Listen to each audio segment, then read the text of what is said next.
देखिए यहाँ पर प्रत्येक प्रश्न के नीचे आपको लिखा मिल जाएगा कि यह प्रश्न किस वर्ष पूछा गया है। देख सकते हैं ये 45वीं बीपीएससी 2001-2 में प्रश्न पूछा गया है। प्रश्न है कि पुर्तगाली उपनिवेश का प्रथम वायसराय भारत में कौन हुआ। आंसर अगर आप जानते हैं तो आंसर कमेंट में देकर के बताते चलेंगे।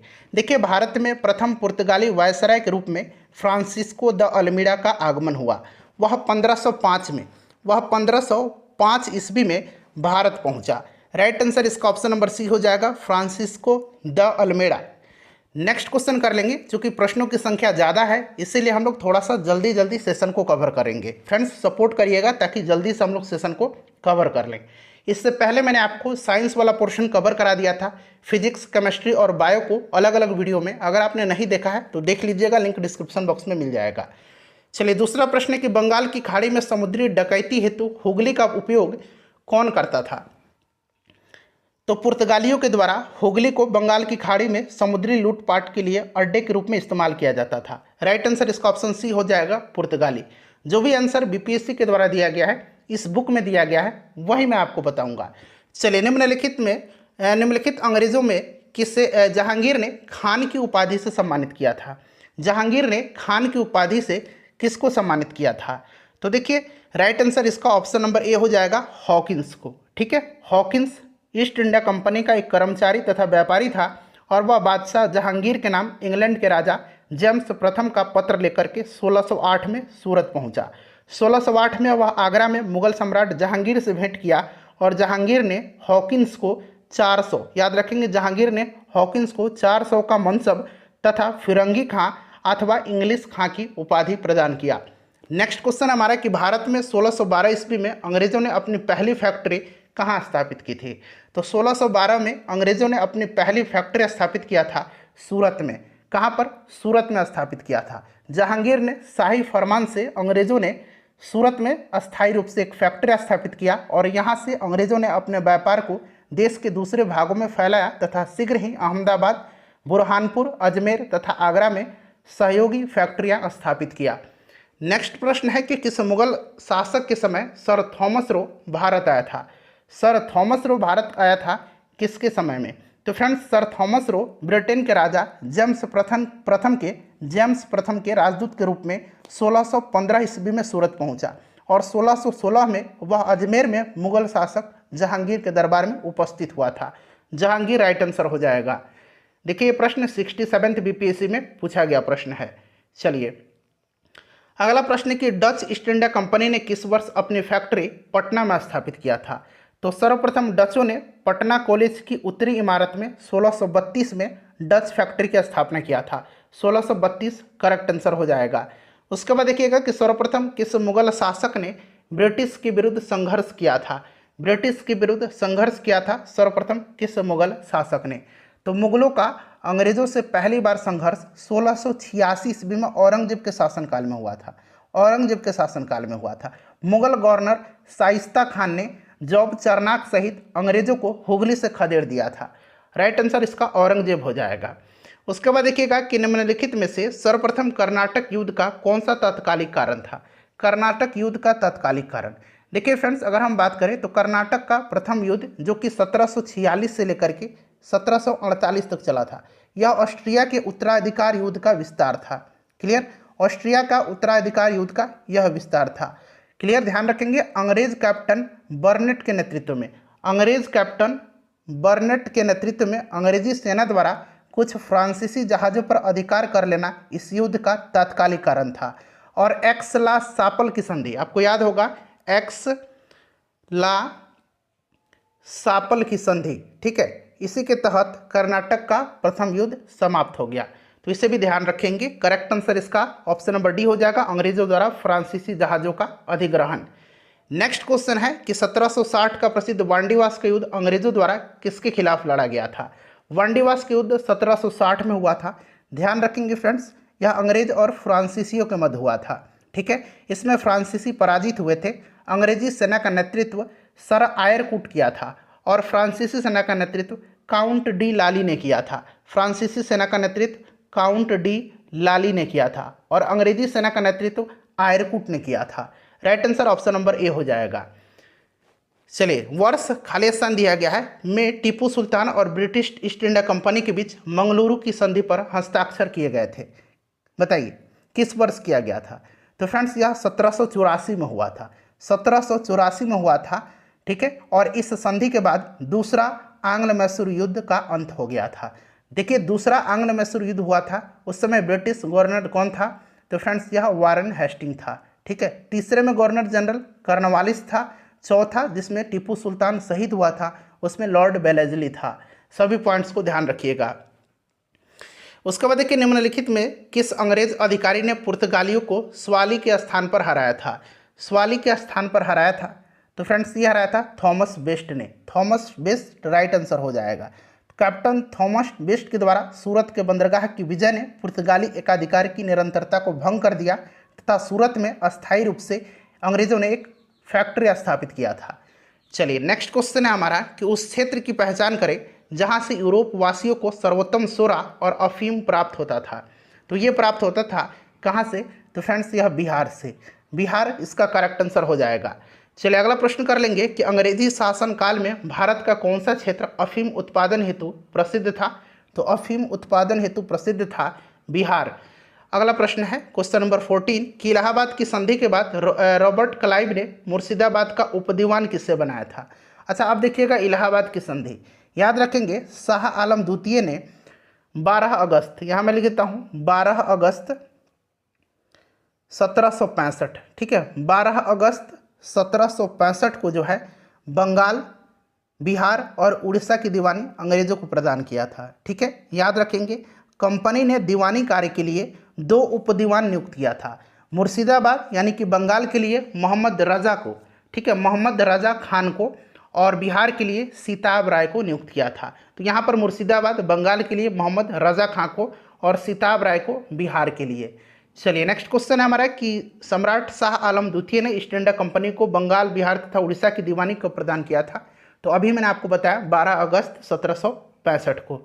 नेक्स्ट क्वेश्चन है कि मुगल बादशाह बहादुर शाह जफर के बारे में कहा जाता था कि उनके साम्राज्य की सीमा थी। तो देखिए, राइट आंसर इसका क्या हो जाएगा? तो ये बहादुर शाह जफर के बारे में नहीं बल्कि मुगल शासक शाह आलम द्वितीय के बारे में फारसी भाषा में एक कहावत प्रसिद्ध थी कि सल्तनत ए शाह आलम अज दिल्ली तपालम।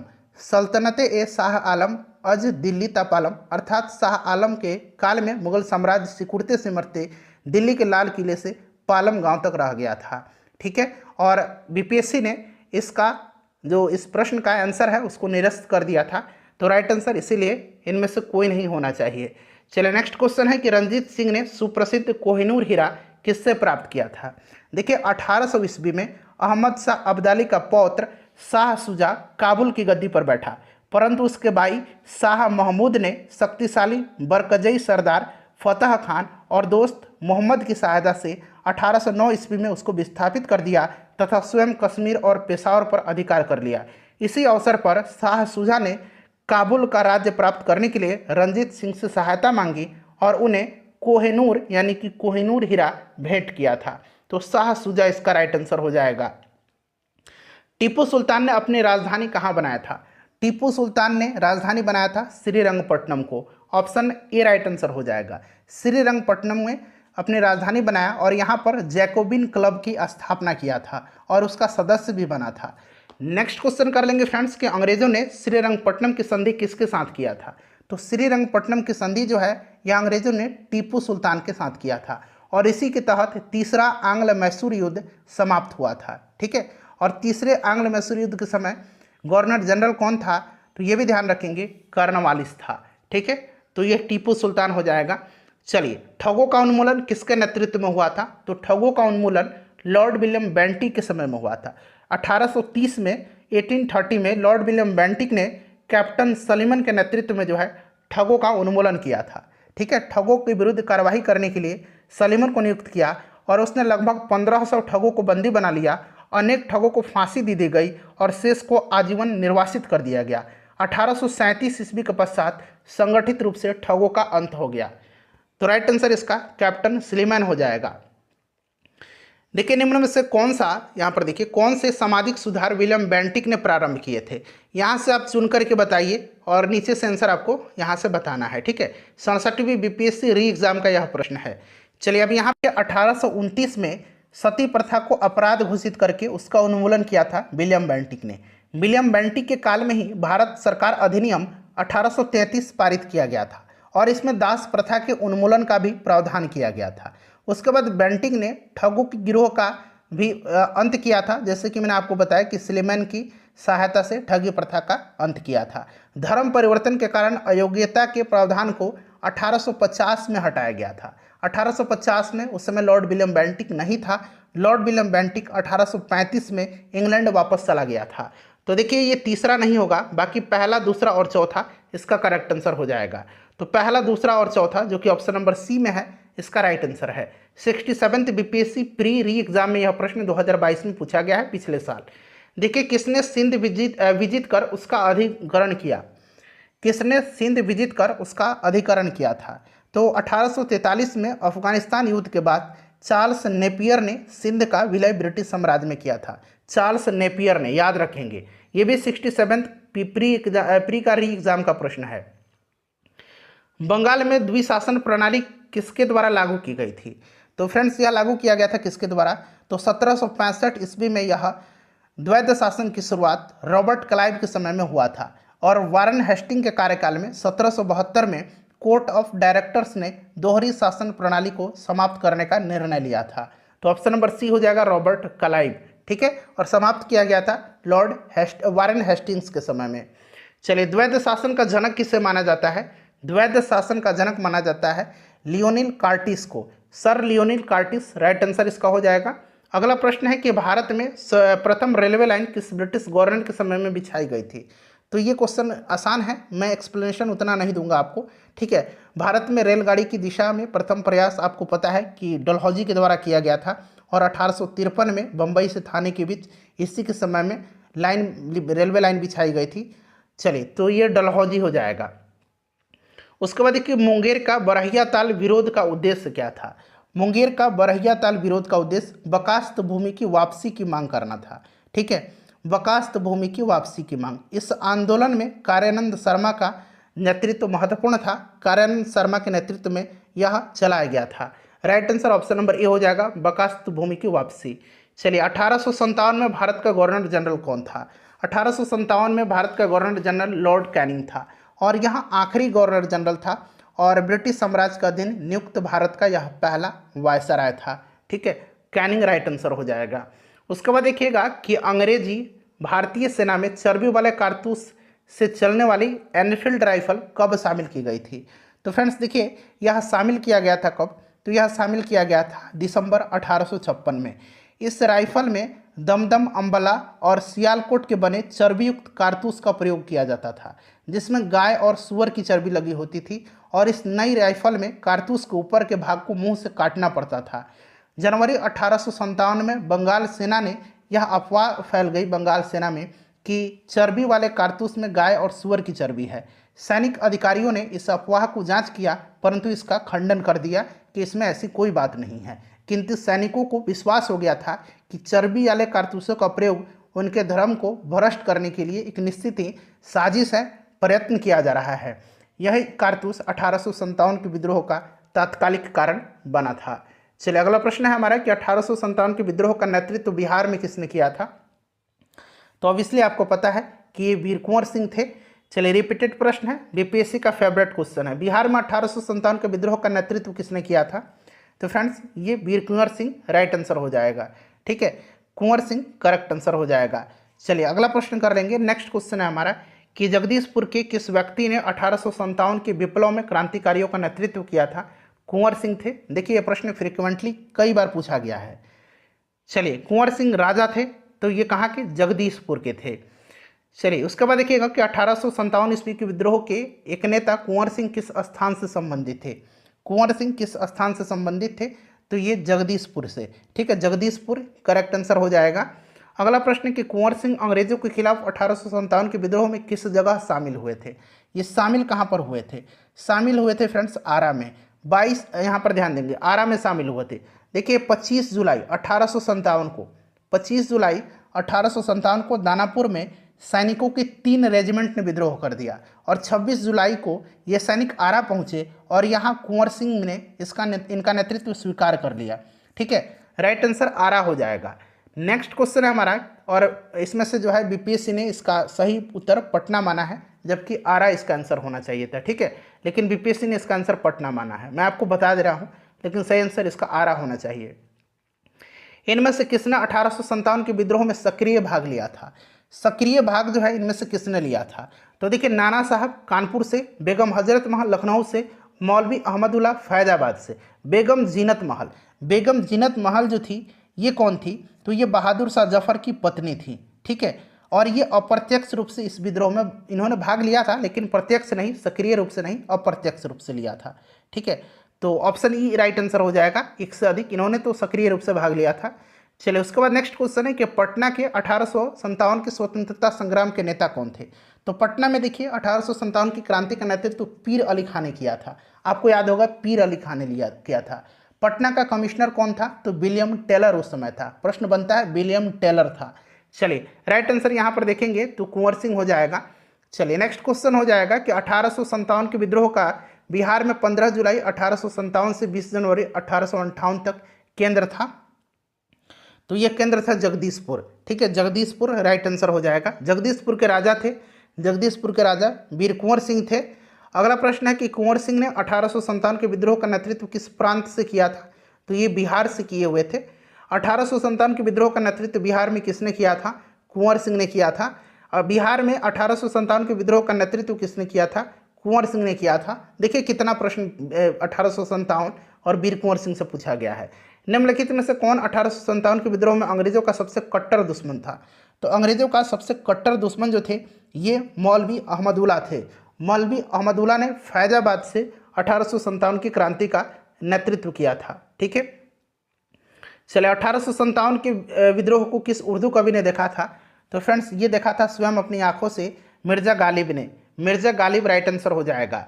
अगला प्रश्न कि निम्नलिखित में से कौन सा ईस्ट इंडिया कंपनी के सिपाहियों को विद्रोही बनाने का कारण नहीं था? विद्रोही बनाने का कारण नहीं था, कारण नहीं पूछा गया है। तो यहाँ पर देखेंगे राइट आंसर इसका हो जाएगा अधिकारियों की अक्षमता। ये बिल्कुल कारण नहीं था। अंग्रेज अधिकारियों की अक्षमता ईस्ट इंडिया कंपनी के सिपाहियों को विद्रोही बनाने का कारण नहीं था। आपको याद है कि इन्हीं अधिकारियों की योग्यता के बल पर अंग्रेजों ने 90 वर्षों तक लगभग पूरे भारत में कब्जा कर लिया था। ठीक है, 90 वर्षों में मात्र पूरे भारत में कब्जा कर लिया था। और इसके अतिरिक्त अन्य सभी कारण यहाँ पर देख सकते हैं कि ईसाई धर्म फैलाने के लिए कंपनी अधिकारियों का प्रयास, जहाज पर यात्रा करने के लिए सिपाही को आदेश, भत्ते की रोकथाम, ये सब था। अधिकारियों की अक्षमता नहीं थी। चलिए, झांसी की रानी लक्ष्मीबाई की मृत्यु कहाँ पर हुई? झांसी की रानी लक्ष्मीबाई की मृत्यु ग्वालियर में हुई थी और ग्वालियर में ही महारानी लक्ष्मीबाई की समाधि स्थल है। तो ये ग्वालियर हो जाएगा।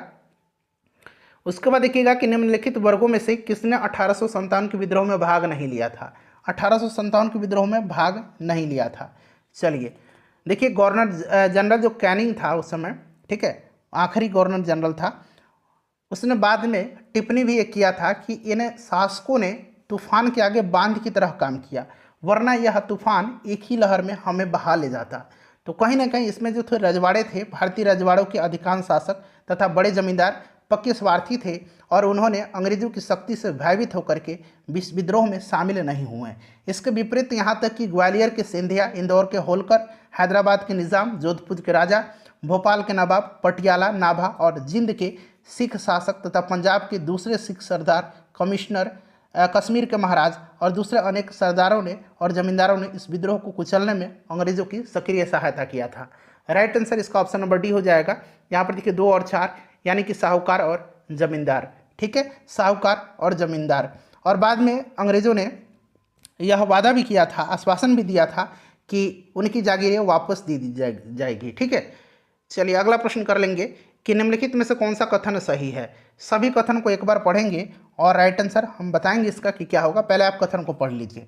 चलिए, 1857 में दरभंगा, डुमराव और हटवा के महाराजाओं और उनके साथी जमींदारों ने आदमी तथा पैसे से अंग्रेजों की मदद किया था। बिल्कुल सही है। ठीक है, इन्होंने जो है यहाँ पर जमींदारों को अंग्रेजों को जो है मदद किया था? दरभंगा, डुमराव और हटवा के जमींदार। ऑप्शन ए जो है ये सही दिया गया है, बाकी ऑप्शन भी पढ़ लीजिए आप। चलिए उसके बाद देखिए 1857 के विद्रोहों में से बिहार का कौन सा भाग अप्रभावित रहा था?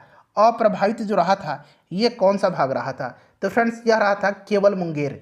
केवल मुंगेर जो है अप्रभावित रहा था, तो ऑप्शन इसका 5 राइट आंसर हो जाएगा। चलिए नेक्स्ट क्वेश्चन है कि 1857 का विद्रोह लखनऊ में किसके नेतृत्व में आगे बढ़ा था? तो लखनऊ में बेगम हजरत महल, तो बेगम ऑफ अवध हो जाएगा, ऑप्शन ए राइट आंसर हो जाएगा। चलिए कानपुर से तात्या टोपे नाना साहब और झांसी से रानी लक्ष्मीबाई ने नेतृत्व प्रदान किया था। 1857 का विद्रोह मुख्यतः किस कारण से असफल रहा था? तो ये कारण जो था यह किसी सामान्य योजना और केंद्रीय संगठन की कमी थी। ठीक है, ऑप्शन बी इसका राइट आंसर हो जाएगा। नेक्स्ट क्वेश्चन है निम्न कथन पर विचार करें और यहाँ से आपको आंसर चुनना है, नीचे दिए गए कोड में सही उत्तर चुनना है।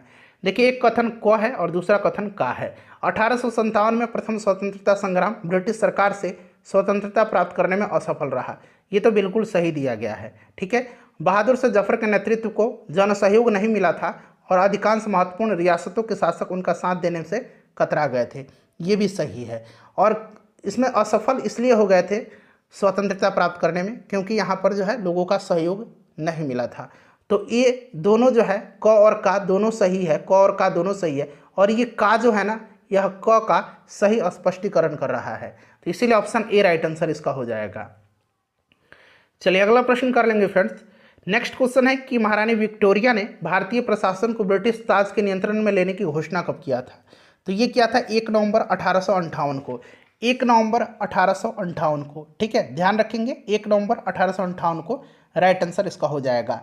रानी विक्टोरिया ने भारतीय प्रशासन को ब्रिटिश ताज के नियंत्रण में लेने की घोषणा की और इस घोषणा के बाद भारत में कंपनी के शासन को समाप्त कर भारत को सीधे ब्रिटिश क्राउन का अधीन कर दिया गया। अगला प्रश्न है कि 1857 के विद्रोह के बाद ब्रिटिश सरकार ने सिपाहियों का इन प्रांत से चयन किया था। किस प्रांत से चयन किया था? तो फ्रेंड्स यह किया था गोरखा, सिख और पंजाबी उत्तर प्रांत से। ठीक है, तो ऑप्शन इसका सी राइट आंसर हो जाएगा। निम्नलिखित में से किसने 1857 के विद्रोह को एक षड्यंत्र की संज्ञा दिया था? षड्यंत्र की संज्ञा दिया था सर जेम्स आउट्रम और डब्ल्यू टेलर ने। जेम्स आउट्रम और डब्ल्यू टेलर ने। जॉन लॉरेंस और सीले के अनुसार क्या था? यह एक सैनिक विद्रोह था। जॉन लॉरेंस और सीले ने इसको एक सैनिक विद्रोह कहा था। अगला प्रश्न है हमारा कि 1857 के विद्रोह को किसके द्वारा प्रथम भारतीय स्वतंत्रता संग्राम के रूप में वर्णित किया गया है? तो ये वी.डी. सावरकर हैं, ऑप्शन ए हो जाएगा। उसके बाद देखिए निम्नलिखित में से कौन सा आयोग 1857 के विद्रोह के दमन के बाद भारतीय फौज के नौ संगठन से संबंधित है? तो यह पील कमीशन है। पील कमीशन है, पील आयोग है, ऑप्शन नंबर बी इसका राइट आंसर हो जाएगा, पील आयोग। ठीक है, चलिए जिसमें सेना के रेजिमेंटों को जाति, समुदाय और धर्म के आधार पर विभाजित किया। यूरोपीय सैनिकों की संख्या जो 1857 के पूर्व 45,000 थी उसको 65,000 कर दिया गया था और भारतीय सैनिकों की संख्या 2,38,000 से घटा करके महज 1,40,000 कर दिया गया था। बंगाल में यूरोपीय सैनिकों को भारतीय सैनिकों से 1:2 का अनुपात में रखा गया, जबकि मद्रास और मुंबई में यह अनुपात 1:3 रखा गया। ठीक है, चलिए नील विद्रोह किसके बारे में था? नील विद्रोह किसके बारे में था? चलिए सभी ऑप्शन को पढ़िए, राइट आंसर क्या होगा? तो फ्रेंड्स ये जो है यह आपका होगा रैयत नील की खेती नहीं करना चाह रहे थे पर उनसे एक अमान्य मूल्य पर जबरदस्ती खेती करवाई जा रही थी, तो ऑप्शन इसका सी राइट आंसर हो जाएगा। नील विद्रोह इसी के बारे में था। चलिए आगे बढ़ेंगे, नेक्स्ट क्वेश्चन कर लेंगे कि नील कृषकों की दुर्दशा पर लिखी गई पुस्तक नील दर्पण के लेखक कौन है? नील दर्पण के लेखक जो है ये दीनबंधु मित्र हैं। दीनबंधु मित्र करेक्ट आंसर हो जाएगा। चलिए वह प्रथा जिसके तहत किसान स्वयं भूमि का मालिक होता है और सरकार को भू राजस्व के भुगतान के लिए जिम्मेवार माना जाता है, बताइएगा। तो यह आपका कौन सा है? तो यह रैयतवाड़ी प्रथा है, रैयतवाड़ी व्यवस्था। इसके अंतर्गत किसान स्वयं भूमि का मालिक होता है और सरकार को भू राजस्व के भुगतान के लिए जिम्मेदार मानता है। थॉमस मुनरो और कैप्टन रीड ने यह रैयतवाड़ी व्यवस्था स्टार्ट किया था। पागलपंथ की स्थापना किसने किया था? पागलपंथ की स्थापना किया था करमशाह ने। ठीक है, पागलपंथ एक अर्ध धार्मिक संप्रदाय था जिसे उत्तरी बंगाल के करमशाह ने चलाया था। करम शाह की मृत्यु के बाद इनका पुत्र टीपू इसका नेतृत्व किया था। ठीक है, करम शाह राइट आंसर हो जाएगा। फराजी कौन थे? फराजी कौन थे? तो फराजी लोग बंगाल के फरीदपुर के हाजी शरियतुल्लाह द्वारा चलाए गए संप्रदाय के अनुयायी थे। ठीक है, और अंत में इस संप्रदाय के अनुयायी बहावी दल में जाकर के सम्मिलित हो गए। तो राइट आंसर हो जाएगा इसका हाजी शरियतुल्लाह के अनुयायी। नेक्स्ट है कि फराजी आंदोलन शुरुआत किसने किया था? तो फराजी आंदोलन का शुरुआत हाजी शरियतुल्लाह ने किया था, अभी मैंने आपको बताया भी। चलिए, कूका आंदोलन को किसने संगठित किया था? कूका आंदोलन को संगठित किसने किया था?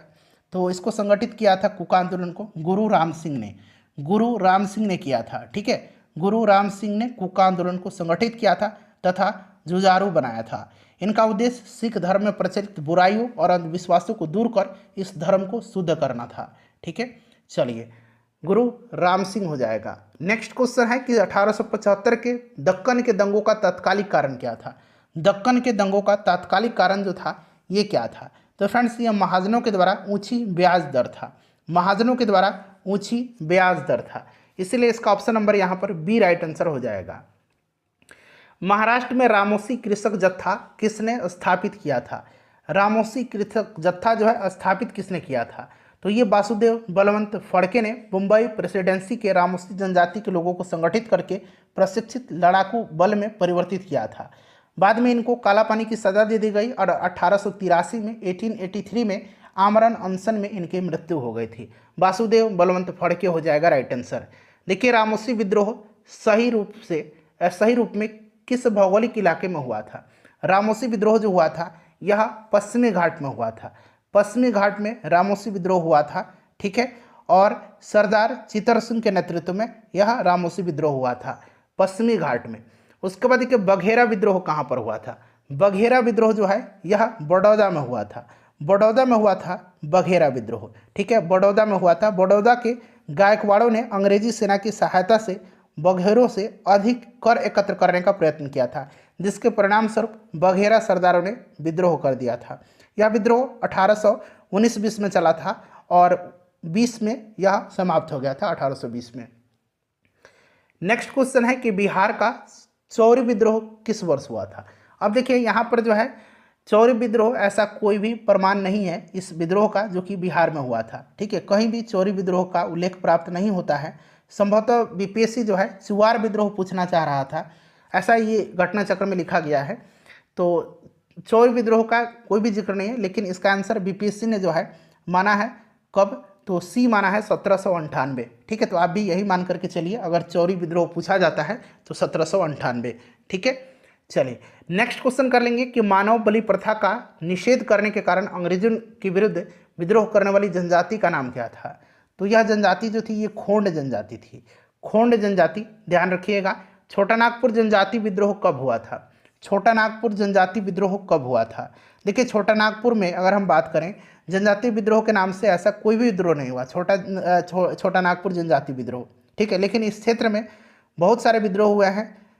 कोल विद्रोह हुआ, संथाल विद्रोह हुआ, मुंडा विद्रोह हुआ। ठीक है, तो और जो संथाल विद्रोह हुआ यह 1855-56 में हुआ। कोल विद्रोह हुआ 1831-32 में। उसके बाद मुंडा विद्रोह 1899-1900 में हुआ था। तो ऐसा कोई भी यहाँ पर ऑप्शन में भी नहीं है जिस पर टिक लगाया जा सके। चाहे वह कोल विद्रोह का समय काल सही दिया रहता तो टिक लगा सकते थे, संथाल का दिया रहता तो भी टिक लगा सकते थे, मुंडा का दिया रहता तो भी टिक लगा सकते थे। तो ऐसा कोई भी नहीं है।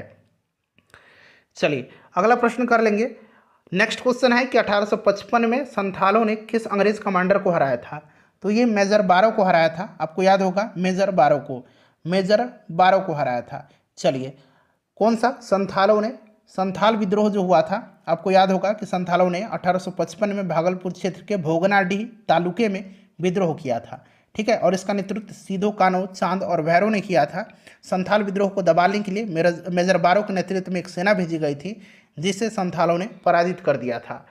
अगला प्रश्न है हमारा कि 1855 ईस्वी में संथाल विद्रोह का नेतृत्व किसने किया था? तो अभी मैंने बताया था आपको सीधो और कान्हो ने। ठीक है, तो सीधो और कान्हो दिया गया है। संथाल विद्रोह के नेता कौन थे? देखिए, प्रश्न लगातार पूछा जा रहा है, सीधो और कान्हो। नेक्स्ट क्वेश्चन है कि मुंडाओं ने विद्रोह खड़ा किया था। मुंडा विद्रोह जो हुआ था फ्रेंड्स यह 1899-1900 में हुआ था। ठीक है, 1895 में यहाँ पर विकल्प में निकटतम उत्तर दिया गया 1800, यहाँ पर देखिए 95, तो 1899 1900 में हुआ था, तो ऑप्शन डी इसका आंसर दिया गया है, निकटतम है इसीलिए। चलिए आगे बढ़ेंगे, नेक्स्ट क्वेश्चन कर लेंगे। अगला प्रश्न कि उलगुलान विद्रोह किससे जुड़ा हुआ है? उलगुलान विद्रोह मुंडा विद्रोह से जुड़ा हुआ है। मुंडा विद्रोह राइट आंसर हो जाएगा, तो बिरसा मुंडा इसका करेक्ट आंसर हो जाएगा। ठीक है, मुंडा विद्रोह को उलगुलान महान विद्रोह यानी कि महान हलचल के नाम से जाना गया है। चलिए, बिरसा मुंडा का कार्य क्षेत्र कौन सा था?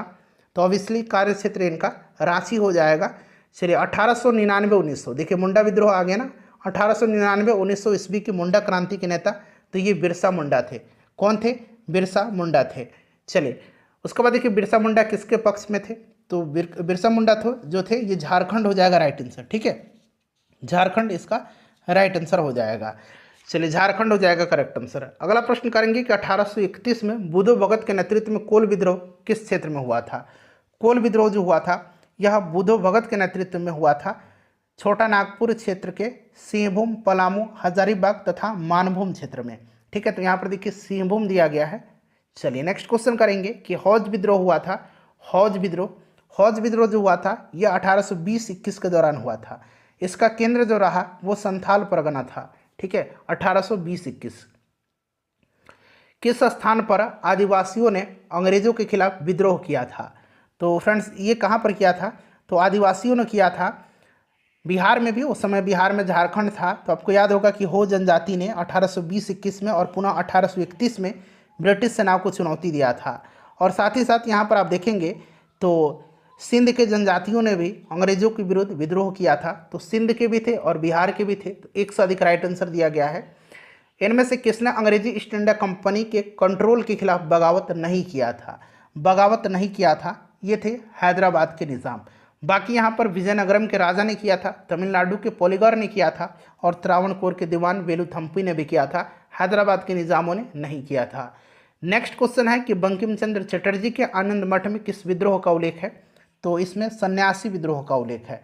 ठीक है, बंकिम चंद्र चटर्जी की कृति आनंद मठ का जो कथानक सन्यासी विद्रोह पर आधारित है, वंदे मातरम गीत, इसी आनंद मठ से लिया गया है। अफगानिस्तान के प्रति आक्रामक नीति किस वायसराय ने अपनाई थी? अफगानिस्तान के प्रति आक्रामक नीति को अपनाया था लॉर्ड लिटन ने। किसने? लॉर्ड लिटन ने अपनाया था। लॉर्ड लिटन इसका राइट आंसर हो जाएगा। चलिए अगला प्रश्न है कि 1878 का वर्नाक्यूलर प्रेस एक्ट किसने रद्द किया था? वर्नाक्यूलर प्रेस एक्ट को रद्द किसने किया था? अब यहाँ पर देखिए वर्नाक्यूलर प्रेस एक्ट को लागू किया था लॉर्ड लिटन ने। ठीक है, और इसको रद्द किया था, निरस्त किया था लॉर्ड रिपन ने। किसने? लॉर्ड रिपन ने किया था, ध्यान रखिएगा। चलिए ये जो वर्नाक्यूलर प्रेस एक्ट था इसके द्वारा सोम प्रकाश, भारत मिहिर, ढाका प्रकाश, सहचर और अनेक समाचार पत्रों के विरुद्ध मामले दर्ज किए गए थे। अस्थाई बंदोबस्त किसके साथ किया गया था? अस्थाई बंदोबस्त 1793 में लॉर्ड कॉर्नवालिस ने एक नई भू व्यवस्था स्टार्ट किया था, अस्थाई बंदोबस्त प्रणाली।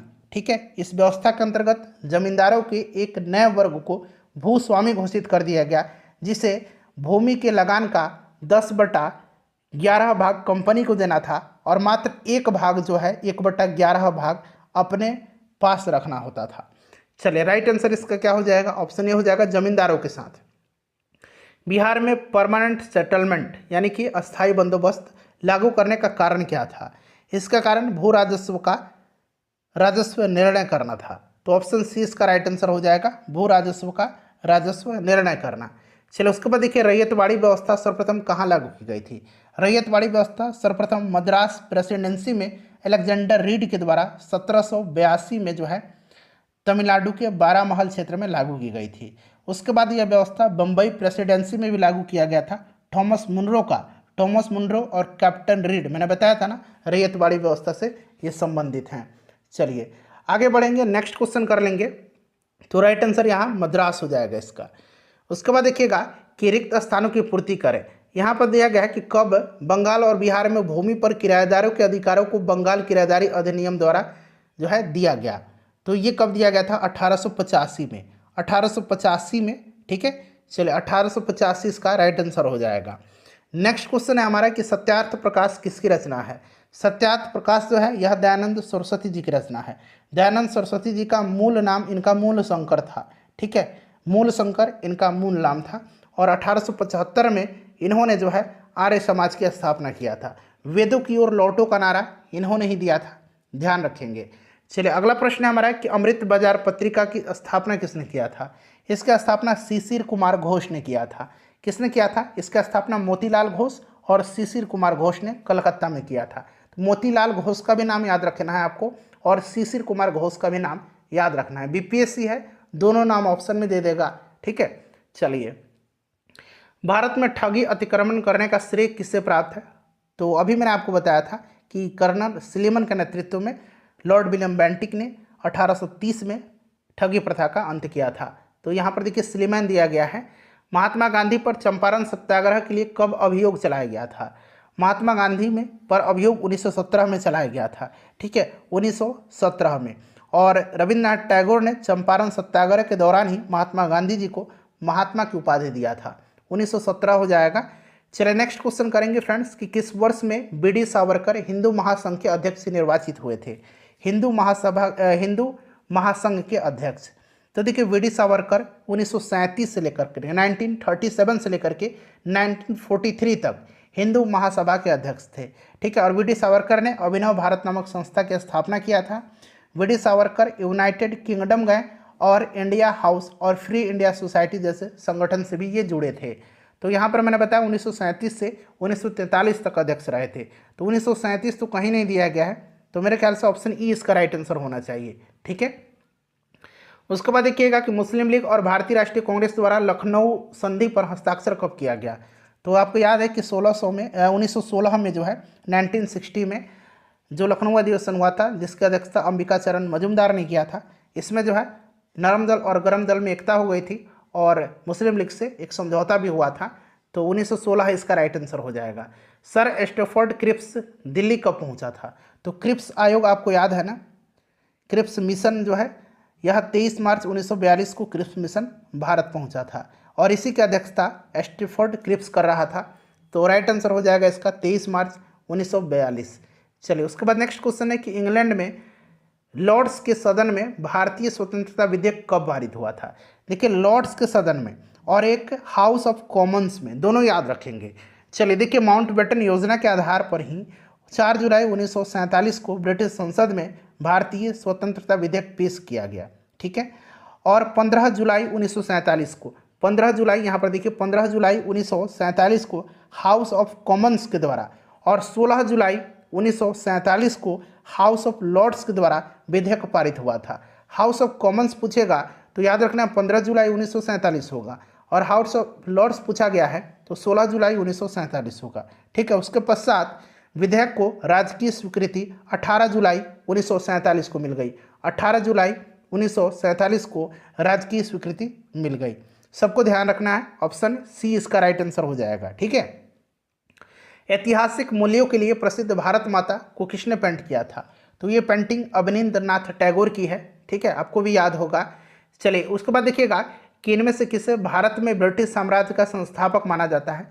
भारत में ब्रिटिश साम्राज्य का संस्थापक माना जाता है क्लाइव को, ठीक है। राइट आंसर इसका हो जाएगा Clive, option C correct answer हो जाएगा। चलिए अगला प्रश्न कर लेंगे। चलिए नेक्स्ट क्वेश्चन है कि बनारस हिंदू विश्वविद्यालय की स्थापना किस वर्ष हुई थी? तो बनारस हिंदू विश्वविद्यालय की स्थापना 1916 में पंडित मदन मोहन मालवीय जी ने किया था। उसके बाद नेक्स्ट क्वेश्चन है कि फ्रांसीसी क्रांति के नारे स्वतंत्रता, समानता और खालिस्तान दिया गया है ने पूरी दुनिया को प्रेरित किया। स्वतंत्रता, समानता और बंधुत्व का नारा यानी कि भाईचारा का नारा। चलिए अगला प्रश्न है कि स्वराज हमारा जन्मसिद्ध अधिकार है और हम इसे लेकर के रहेंगे, यह नारा किसने दिया था? तो यह बाल गंगाधर तिलक ने दिया था। खालिस्तान दिया गया है ने सन 1904 में भारतीय विश्वविद्यालयों पर कड़े नियंत्रण लागू करते हुए भारतीय विश्वविद्यालय अधिनियम पारित किया था। बताइए राइट आंसर क्या हो जाएगा? तो देखिए लॉर्ड कर्जन ने किया था। लॉर्ड कर्जन ने अपने शासनकाल के दौरान शैक्षिक सुधारों के लिए वर्ष 1902 में सर टॉमस रैले की अध्यक्षता में, सर टॉमस रैले की अध्यक्षता में, ठीक है, याद रखेंगे, सर टॉमस रैले की अध्यक्षता में एक विश्वविद्यालय आयोग का गठन किया और इस आयोग के द्वारा दिए गए सुझाव के आधार पर वर्ष 1904 में जो है भारतीय विश्वविद्यालय अधिनियम पारित किया गया, ठीक है। तो राइट आंसर इसका क्या हो जाएगा? कर्जन हो जाएगा, ऑप्शन नंबर बी। चलिए नेक्स्ट क्वेश्चन करेंगे कि निम्न अखबारों में कौन सा मुख्यतः उदारवादियों की नीतियों का प्रचारक था? उदारवादियों की नीति का प्रचारक जो था यह कौन था? तो फ्रेंड्स यह लीडर था।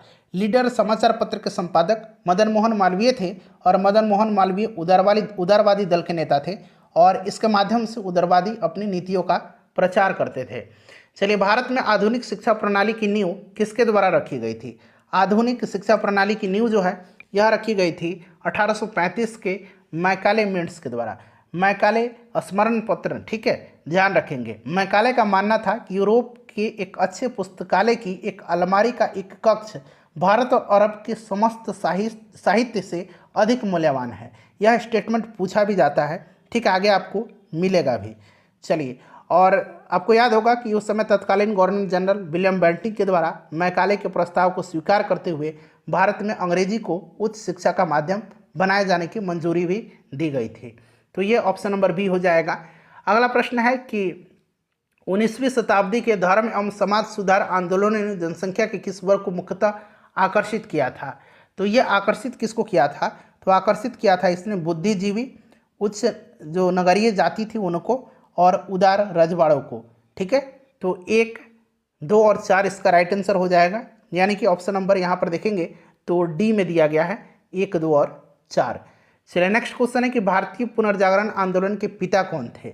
तो फ्रेंड्स देखिए, भारतीय पुनर्जागरण आंदोलन के पिता जनक, भारतीय राष्ट्रवाद का पैगंबर, अतीत और भविष्य के मध्य सेतु, भारतीय राष्ट्रवाद का जनक, आधुनिक भारत का पिता, प्रथम आधुनिक पुरुष, युगदूत, ये सब कहा जाता है किसको? तो याद रखेंगे राजा राम मोहन राय को। जितने भी मैंने नाम बताया, उपाधि बताया है, भारतीय राष्ट्रवाद का पैगंबर, भारतीय पुनर्जागरण का पिता, अतीत और भविष्य के मध्य सेतु, भारत राष्ट्रवाद का जनक, आधुनिक भारत का पिता, प्रथम आधुनिक पुरुष, युगदूत, ये सब कहा जाता है राजा राम मोहन राय को। निम्नलिखित में से कौन आत्मीय सभा के संस्थापक थे? आत्मीय सभा की स्थापना किसने किया था? तो आत्मीय सभा की स्थापना जो है यह किया था राजा राम मोहन राय ने। राजा राम मोहन राय ने 1815 ईस्वी में हिंदू धर्म के एकेश्वरवादी मत का प्रचार करने के लिए इसका स्थापना किया था, ठीक है। ब्रह्म समाज की भी स्थापना इन्होंने ही किया था 1828 में, ठीक है। तो 1828 ऑप्शन में नहीं दिया गया है, इसीलिए ऑप्शन में से कोई भी सही नहीं है। राजा राम मोहन राय के द्वारा ब्रह्म समाज की स्थापना कब की गई? 1828 में। सती को गैर कानूनी किसने घोषित किया? तो अब ये प्रश्न फिर से पूछ लिया गया है, देख सकते हैं ये प्रश्न 63वीं बीपीएससी में पूछा गया है। तो ये सती को गैर कानूनी विलियम बेंटिक ने किया था घोषित। चलिए, 1815 में प्रकाशित राजा राम मोहन राय की पहली पुस्तक का नाम क्या था? अब यहाँ पर ध्यान दीजिएगा। देखिए, राजा राम मोहन राय के द्वारा जो प्रकाशित पहली पुस्तक थी उसका नाम क्या था? उसका नाम था, यहाँ मैं लिखता हूँ, तुहफत उल मुआहिदीन, ठीक है, याद रखिएगा। ये पुस्तक जो थी ये राजा राम मोहन राय के द्वारा प्रकाशित पहली पुस्तक थी और 1803 में इसका प्रकाशन हुआ था, ठीक है। लेकिन यहाँ 1815 में प्रकाशित राजा राम मोहन राय की पहली पुस्तक का नाम क्या था? तो ये तो प्रश्न ही गलत तरीके से पूछ लिया गया। 1803 में तोहफत उल मुआहिदीन इनकी पहली पुस्तक प्रकाशित हुई थी। 1815 में भी इनकी पुस्तक प्रकाशित हुई थी, लेकिन यह इनकी पहली पुस्तक नहीं थी। 1815 में इनकी एक पुस्तक प्रकाशित हुई थी जिसका नाम है वेदांत ग्रंथ, ठीक है, वेदांत ग्रंथ है, ठीक है। और बीपीएससी ने इसका आंसर भी वेदांत ग्रंथ को ही माना है। चलिए, नेक्स्ट क्वेश्चन करेंगे कि फराजी आंदोलन के विरोध में 1893 में ढाका में तायूनी आंदोलन किसने चलाया था? तायूनी आंदोलन किसने चलाया था, बताइए। देखिए, अब यहाँ पर ध्यान देंगे, 1893 नहीं होगा। तायूनी आंदोलन प्रारंभ हुआ था 1839 में। 1839 में उल्टा लिख दिया गया है, 1839 में यह स्टार्ट हुआ था, ठीक है। फराजी आंदोलन के विरोध में 1838-39 में ढाका में तायूनी आंदोलन चलाया गया, जिसका नेतृत्व जौनपुर के करामत अली ने किया था। जौनपुर के करामत अली ने किया था। और देखिए, ध्यान दीजिएगा कि फराजी आंदोलन की शुरुआत 1818 में हाजी शरीयतुल्लाह ने किया था। अभी मैंने आपको बताया था कि फराजी आंदोलन के विरोध में ढाका में तायूनी आंदोलन चलाया गया था, ठीक है। और अब बात आई है फराजी आंदोलन की। तो फराजी आंदोलन की शुरुआत 1818 में, ठीक है, किसने किया था? तो हाजी शरीयतुल्लाह ने किया था। इस आंदोलन का प्रमुख क्षेत्र पूर्वी बंगाल था और इसका उद्देश्य जो है क्षेत्र में मुसलमानों के बीच मौजूद सामाजिक नवाचार या गैर इस्लामिक प्रथाओं का उन्मूलन करना था। तो ये 1800 यहाँ पर 39 होगा, ध्यान रखेंगे, ठीक है। राइट आंसर इसका क्या होगा, तो ऑप्शन डी हो जाएगा, जौनपुर के करामत अली के द्वारा जो है यह चलाया गया था। कौन, तो तायूनी आंदोलन, ठीक है। और फराजी आंदोलन किसके द्वारा चलाया गया था, तो फराजी चलाया गया था हाजी शरीयतुल्लाह के द्वारा। चलिए उसके बाद देखिएगा कि सर सैयद अहमद खां के सबसे कटु आलोचक कौन थे। सर सैयद अहमद खां के सबसे कटु आलोचक जो थे यह थे कौन, तो जमालुद्दीन अफगानी। ऑप्शन ए राइट आंसर इसका हो जाएगा। चलिए नेक्स्ट क्वेश्चन करेंगे। अगला प्रश्न है हमारा कि किसकी कानूनी समस्या के समाधान हेतु महात्मा गांधी को 1893 में दक्षिण अफ्रीका बुलाया गया था, तो ये बुलाया गया था गुजरात के दादा अब्दुल्ला, ठीक है। यह एक व्यापारी थे, भारतीय मुसलमान व्यापारी दादा अब्दुल्ला ने गांधी जी के सामने मुकदमे को देखने का प्रस्ताव रखा था, जिसे गांधी जी ने स्वीकार कर लिया था, ठीक है। और 1893 में दक्षिण अफ्रीका चले गए थे। चलिए नेक्स्ट क्वेश्चन है कि लॉर्ड कर्जन द्वारा किस वर्ष इंडियन यूनिवर्सिटी एक्ट पारित किया गया था। अभी हम लोगों ने इसको कवर किया है 1904 में, ठीक है। भारतीय विश्वविद्यालय अधिनियम। बंगाल नाटक नील दर्पण का अंग्रेजी अनुवाद किसने किया था, तो ये किया था किसने, बंगाल का जो नाटक था, बंगाल नाटक नील दर्पण का, नील दर्पण जो है यह किसकी रचना है, तो नील दर्पण जो है दीनबंधु मित्र की है, ठीक है। अभी हम लोगों ने कवर किया है कि नील दर्पण जो है किसकी रचना है, तो दीनबंधु मित्र की है। चलिए बताइएगा इसका अंग्रेजी अनुवाद किसने किया था, तो ये किया था माइकल मधुसूदन दत्त ने। चलिए नेक्स्ट क्वेश्चन है कि एक अच्छी यूरोपीय पुस्तकालय की एक अलमारी, देखिए मैंने कहा था कहाँ ये प्रश्न पूछा गया है कि एक अच्छी यूरोपीय पुस्तकालय की एक अलमारी भारत तथा अरब के संपूर्ण साहित्य से अधिक मूल्यवान है, यह स्टेटमेंट किसका है, तो यह स्टेटमेंट जो है फ्रेंड्स यह किसका है, तो यह स्टेटमेंट है मैकाले का, ठीक है, याद रखिएगा। चलिए नेक्स्ट क्वेश्चन है कि पंजाब हिंदू सभा की स्थापना किस वर्ष हुआ था, पंजाब हिंदू सभा की स्थापना कब हुआ था। अखिल भारतीय स्तर पर स्थापना से पूर्व प्रांतीय स्तर पर हिंदू महासभा स्थापित की गई थी। सबसे पहले पंजाब प्रांत में 1909 में पंजाब हिंदू सभा की स्थापना की गई थी।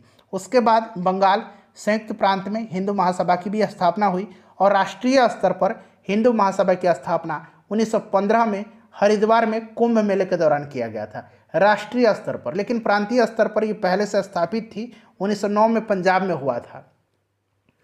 उसके बाद देखिए निम्नलिखित में से कौन सा युग्म इसमें से सही है। 1905 में बंगाल विभाजन बिल्कुल सही है।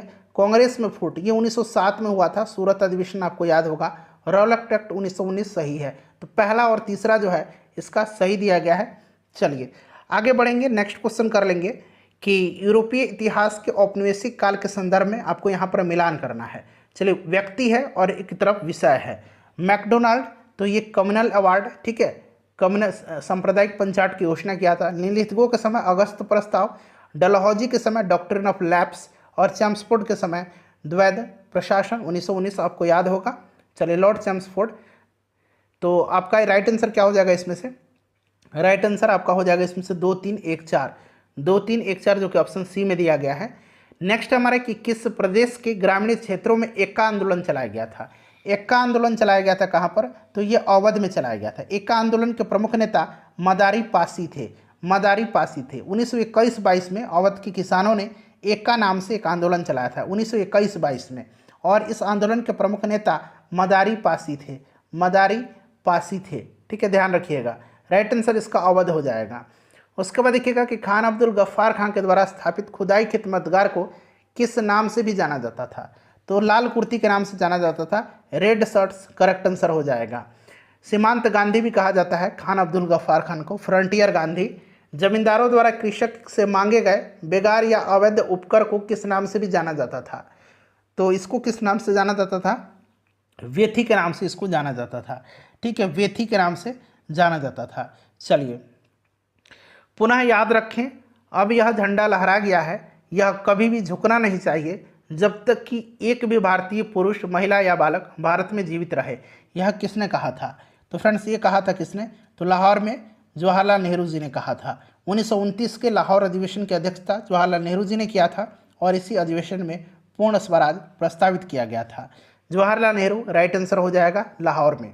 नेक्स्ट क्वेश्चन है मैं जहाँ भी हूँ जगदीशपुर वहीं है, यह किसने कहा था, तो यह वीर कुंवर सिंह ने कहा था, ठीक है। 1857 के विद्रोह के दौरान शाहबाद जिले के जगदीशपुर के 80 वर्षीय बाबू वीर कुंवर सिंह ने बिहार के विद्रोह का नेतृत्व किया था और इसी विद्रोह के दौरान कुंवर सिंह ने कहा था कि मैं जहाँ भी हूँ जगदीशपुर वहीं है। चलिए नेक्स्ट क्वेश्चन है कि बिरसा मुंडा के अनुयायी उन्हें किसका अवतार मानते थे। तो उन्हें जो है किसका अवतार मानते थे, तो ये मानते थे धरती अब्बा का, धरती अब्बा का अवतार मानते थे। बिरसा मुंडा ने 1895 में स्वयं को भगवान का दूत घोषित किया था। ठीक है, और देखिए बिरसा मुंडा अपने समर्थकों को सिंह बोंगा, यहाँ मैं लिखता हूँ सिंह बोंगा की पूजा करने की सलाह देते थे। ठीक है, चलिए अगला प्रश्न है कि बॉयकॉट और स्वदेशी आंदोलन के समर्थन में किस स्थान में गोल्डन लीग नामक संस्था की स्थापना की गई थी। स्वदेशी आंदोलन आपको याद है 7 अगस्त 1905 को कलकत्ता के टाउन हॉल में स्वदेशी आंदोलन की घोषणा की गई थी, और बहिष्कार यानी कि बॉयकॉट और जो स्वदेशी आंदोलन था इसका समर्थन में तत्कालीन बिहार, अब झारखंड भी संबंध उसमें था उस समय, देवघर नामक स्थान पर जो है वहाँ पर गोल्डन लीग नामक संस्था की स्थापना किया गया था बिहार में, अब ये झारखंड में पड़ता है देवघर में। ठीक है, चलो उसके बाद देखिएगा कि पटना से प्रकाशित होने वाला प्रथम अंग्रेजी अखबार कौन था। तो ये द बिहार हेराल्ड था, द बिहार हेराल्ड था। गुरु प्रसाद सेन के द्वारा बिहार के पहले अंग्रेजी अखबार, अंग्रेजी समाचार पत्र द बिहार हेराल्ड का प्रकाशन 1875 में शुरू किया गया था। 1875 में। वर्ष 1928 में बिहार में रविदास सभा का गठन किसने किया था। रविदास सभा का गठन जो है यह किसने किया था, तो जगजीवन राम ने किया था। ठीक है, जगजीवन राम ने किया था, जगजीवन राम राइट आंसर हो जाएगा। ठीक है, ध्यान रखिएगा। नेक्स्ट क्वेश्चन हमारा कि यदि नील की खेती करने से छूट चाहते तो नील के किसानों को कौन सा क्षतिपूर्ति कर देना पड़ता था। तो यह क्षतिपूर्ति कर जो था यह था तवान, तवान था यह। ठीक है, तवान इसका राइट आंसर हो जाएगा, तवान कहा जाता था उस कर को। उसके बाद देखिए प्रार्थना समाज के संस्थापक कौन थे। तो प्रार्थना समाज की स्थापना जो है ये किया था आचार्य केशव चंद्र सेन की प्रेरणा से आत्माराम पांडुरंग के द्वारा। ठीक है, आत्माराम पांडुरंग के द्वारा किया गया था, ध्यान रखेंगे। चलिए उसके बाद महादेव गोविंद रनाडे भी इससे जुड़े थे। चलिए नेक्स्ट क्वेश्चन कर लेंगे कि 19वीं शताब्दी के उत्तरार्ध में नव हिंदुवाद, न्यू हिंदुइज्म के सर्वश्रेष्ठ प्रतिनिधि कौन थे। तो फ्रेंड्स यह थे कौन, तो यह थे स्वामी विवेकानंद। 1893 में शिकागो में जो वर्ल्ड पार्लियामेंट ऑफ रिलीजन हुआ था उसमें इन्होंने प्रसिद्ध भाषण दिया था, याद रखेंगे। 1897 में इन्होंने रामकृष्ण मिशन की स्थापना भी किया था। चलिए इनमें से किसने 1893 में शिकागो में आयोजित धर्म संसद में भाग लिया था। तो ये लिया था स्वामी विवेकानंद जी ने। स्वामी विवेकानंद जी ने रामकृष्ण मिशन की स्थापना कब किया था, अभी मैंने आपको बताया था 1897 में। चलिए दयानंद सरस्वती के द्वारा स्थापित क्या है, तो ये आर्य समाज है। 1875 में इन्होंने आर्य समाज की स्थापना किया था। ठीक है, चलिए नेक्स्ट क्वेश्चन है हमारा कि 1873 में सत्यशोधक समाज की स्थापना किसने किया था। तो ये ज्योतिबा फूले ने किया था, ध्यान रखिएगा, ज्योतिबा फूले ने। चलिए उसके बाद नेक्स्ट क्वेश्चन है हमारा कि सत्यशोधक समाज की स्थापना किसने किया था। सत्यशोधक समाज की स्थापना ज्योतिबा फूले ने किया था। उसके बाद देखिए थियोसॉफिकल सोसाइटी की स्थापना किसने किया था। तो थियोसॉफिकल सोसाइटी की स्थापना एक रूसी महिला मैडम HP ब्लाउत्स्की और एक अमेरिकी सैनिक अधिकारी कर्नल अलकार्ट ने किया था। ठीक है, तो यहाँ पर देखिएगा मैडम HP ब्लाउत्स्की और कर्नल अलकार्ट का भी नाम याद रखेंगे, क्लियर है। चलिए 1875 में न्यूयॉर्क में जो है स्थापना किया था, और इस सोसाइटी के संस्थापक 1882 में जो है मद्रास के पास अडयार में जो है एक सोसाइटी का मुख्यालय स्थापित किया था, जो बाद में इसका अंतर्राष्ट्रीय कार्यालय बन गया।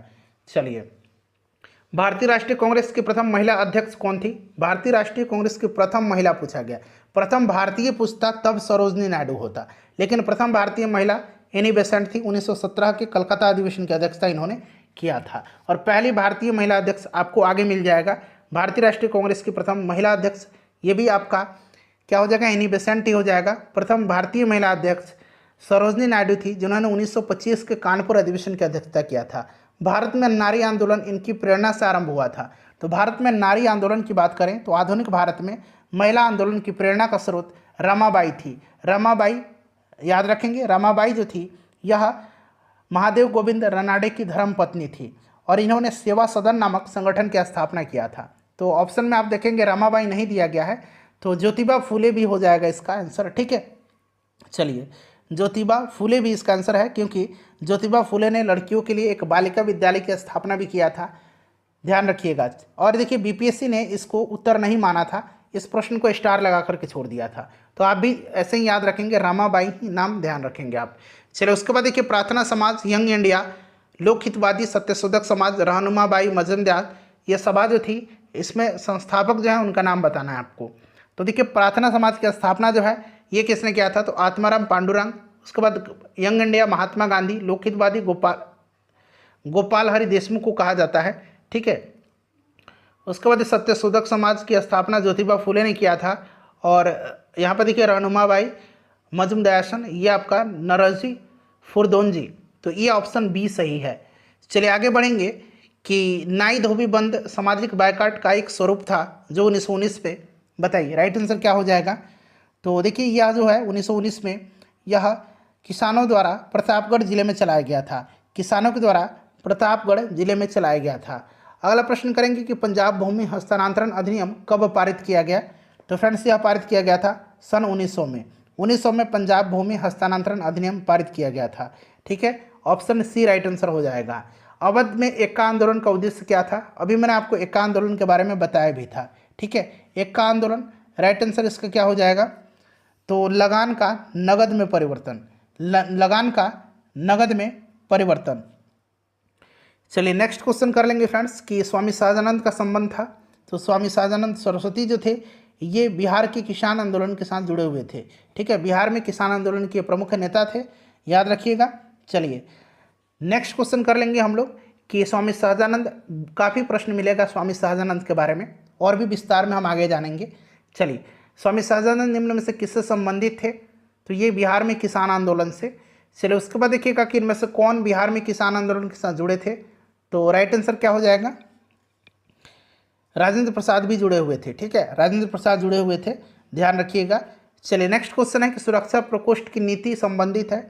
तो यह नीति जो है यह वारेन हेस्टिंग्स और बेलेजली दोनों से संबंधित है। वारेन हेस्टिंग्स ऑप्शन में दिया गया है। निम्नलिखित में से किसने बंगाल में द्वैध शासन प्रणाली, ड्यूअल गवर्नमेंट को समाप्त किया था। तो यह समाप्त किया था वारेन हेस्टिंग के कार्यकाल में, ठीक है। वारेन हेस्टिंग के कार्यकाल में इसे समाप्त किया गया था, पहले ही मैंने आपको बता दिया है इसके बारे में। चलिए उसके बाद देखिए लॉर्ड वेलेस्ली की सहायक संधि को स्वीकार करने वाला पहला मराठा सरदार, तो ये कौन थे। अच्छा, लॉर्ड वेलेस्ली का जो सहायक संधि था इसको सबसे पहले स्वीकारा था हैदराबाद के निज़ाम ने, ठीक है। और मराठा पेशवा जो था, मराठा सरदार, ये पेशवा बाजीराव द्वितीय था। नेक्स्ट क्वेश्चन है हमारा कि भारत में प्रथम जनगणना किस वर्ष प्रारंभ की गई थी। प्रथम जनगणना 1872 में लॉर्ड मेयो के समय में कराई गई थी, लेकिन नियमित जनगणना की शुरुआत जो है यह किसके समय में हुई थी, लॉर्ड रिपन के समय में हुई थी 1881 में। चलिए अगला प्रश्न कि महारानी विक्टोरिया को भारत की सम्राज्ञी कब नियुक्त किया गया था। तो ये किया गया था 1877 में। 1877 में लॉर्ड लिटन ने 1 जनवरी 1877 को दिल्ली में एक वैभवशाली दरबार का आयोजन किया गया था और उस उपाधि की घोषणा इसी में की गई थी। कैसर हिंद की उपाधि से भी महारानी विक्टोरिया को विभूषित किया गया था। 1877 हो जाएगा। उसके बाद देखिए चित्तरंजन दास और मोतीलाल नेहरू ने कांग्रेस के भीतर स्वराज पार्टी किस उद्देश्य से बनाया था। तो यह उद्देश्य क्या था, यह उद्देश्य था इनका राज्य परिषदों में चुनाव में भाग लेने के हेतु। 1923 में इन्होंने स्वराज पार्टी का गठन किया था। मोतीलाल नेहरू जो थे फ्रेंड्स इसके महासचिव थे और चित्तरंजन दास इसके अध्यक्ष थे। नेक्स्ट क्वेश्चन है हमारा कि डॉक्टर अंबेडकर और महात्मा गांधी के बीच दूसरे गोलमेज संगोष्ठी यानी कि दूसरे गोलमेज सम्मेलन के समय किस विषय पर मतांतर हो गया था। बताइएगा राइट आंसर इसका क्या होगा। तो फ्रेंड्स यह था दलितों के लिए पृथक मतदान, ठीक है, दलितों के लिए पृथक मतदान। चलिए नेक्स्ट क्वेश्चन कर लेंगे कि मुद्रण यंत्र को भारत में 16वीं सदी के मध्य पहली बार कौन लाया था।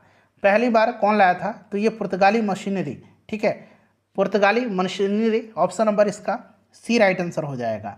चलिए उसके बाद देखिएगा कि बम्बई प्रेसिडेंसी एसोसिएशन की स्थापना किसने किया था।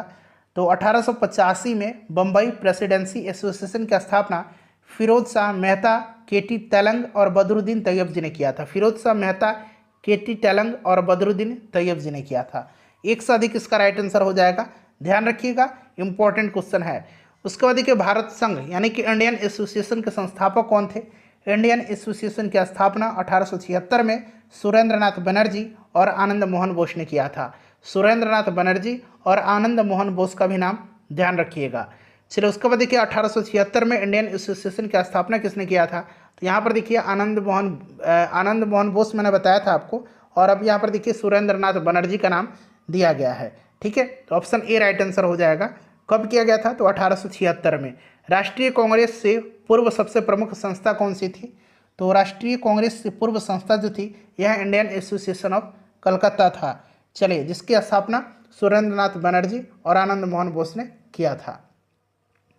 चलिए, उसके बाद देखिए सुरेंद्र नाथ बनर्जी को किस वर्ष भारतीय सिविल सर्विसेज से हटाया गया था?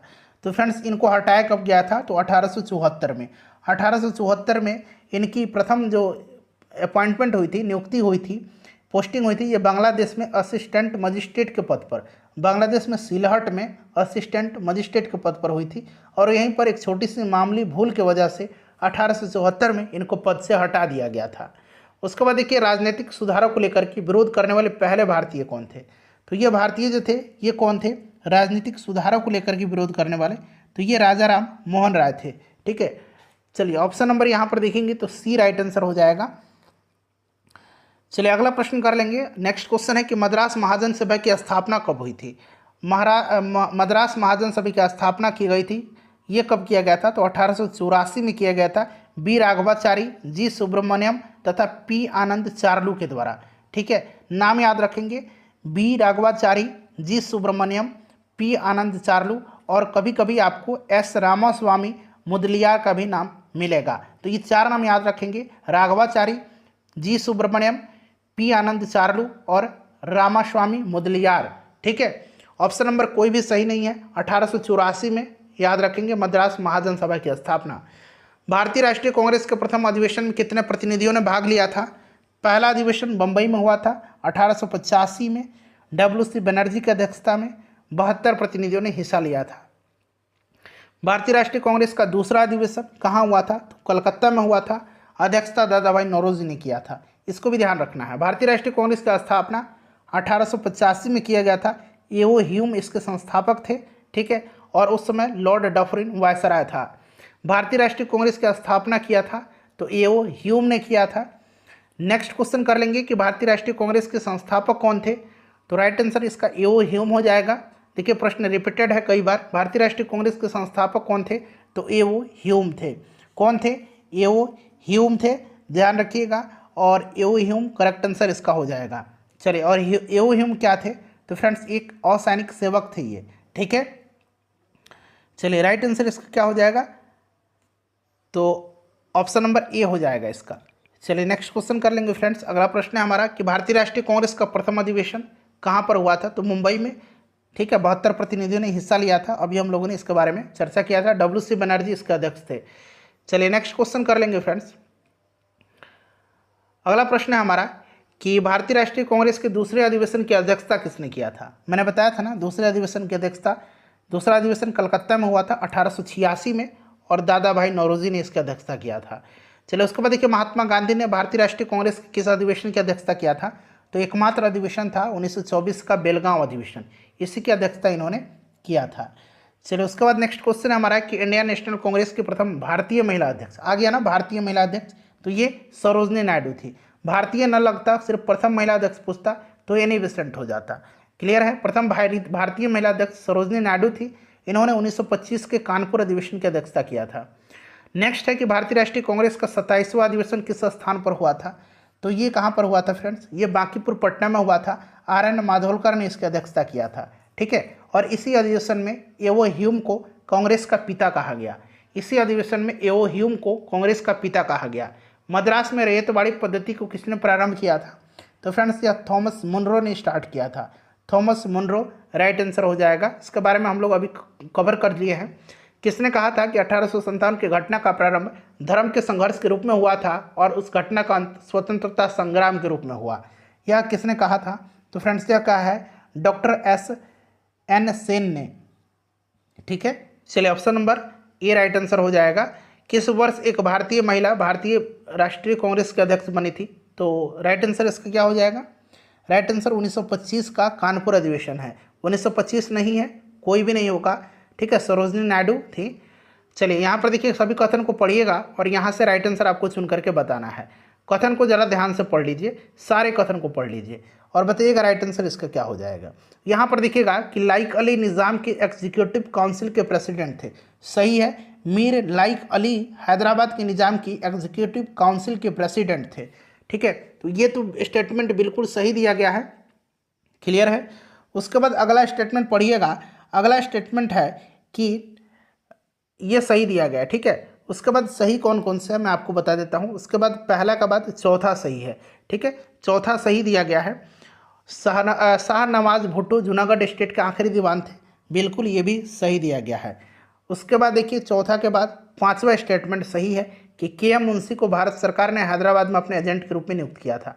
तो पहला, चौथा और पांचवा इसमें सही दिया गया, ठीक है। पढ़ लीजिए पहला, चौथा और पांचवा स्टेटमेंट। तो ऑप्शन यहाँ पर देखेंगे केवल 1, 4 और 5 सही दिया गया है। चलिए उसके बाद देखिए पुस्तक poverty and un-British rule in India लिखा किसने है? तो दादा भाई नौरोजी की पुस्तक है। चलिए दादा भाई नौरोजी राइट आंसर हो जाएगा। उसके बाद देखिए किसने कहा था कांग्रेस आंदोलन न तो लोगों द्वारा प्रेरित था और न ही यह उनके द्वारा सोचा या योजनाबद्ध किया गया था। तो यह कहा था किसने? सर सैयद अहमद खान ने। सर सैयद अहमद खान तथा शिव प्रसाद सिंह ने एक संयुक्त भारतीय राजभक्त सभा यूनाइटेड इंडियन पैट्रियोटिक एसोसिएशन बनाई थी, जिसका स्पष्ट उद्देश्य कांग्रेस के प्रचार को निष्फल बनाना था और लोगों को कांग्रेस से दूर रखना था। सैयद अहमद खान ने कहा था कि कांग्रेस आंदोलन न तो लोगों द्वारा प्रेरित था और न ही यह उनके द्वारा सोचा या योजनाबद्ध किया गया था। Option number B right answer हो जाएगा। उसके बाद देखिए मुझे विश्वास है कि कांग्रेस अपने विनाश की तरफ जा रही है और मेरी यह बड़ी इच्छा भारत में रहते होगी कि इसके शांति प्रिय निधन में इसका सहायक बनूं। यह किसने लिखा था? तो फ्रेंड्स यह लिखा था लॉर्ड कर्जन ने। लॉर्ड कर्जन का यह कथन है, ठीक है। चलिए आगे बढ़ेंगे। नेक्स्ट क्वेश्चन करेंगे कि निम्नलिखित में से किस वायसराय के कार्यकाल में भारतीयों को राय बहादुर और खान बहादुर की उपाधि प्रदान करना प्रारंभ हुआ था? तो ये प्रारंभ हुआ था किसके समय में? करेक्ट आंसर देखिए, राइट आंसर इसका क्या हो जाएगा? तो ये 1859-60 में हुआ था। 1859-60 में। इनमें से किसी का भी कार्यकाल 1859-60 में नहीं है, उपरोक्त में से कोई नहीं होगा। चलो उसके बाद देखिए अधिकतर नरमपंथी नेता थे। तो अधिकतर नरमपंथी नेता शहरी क्षेत्र के थे।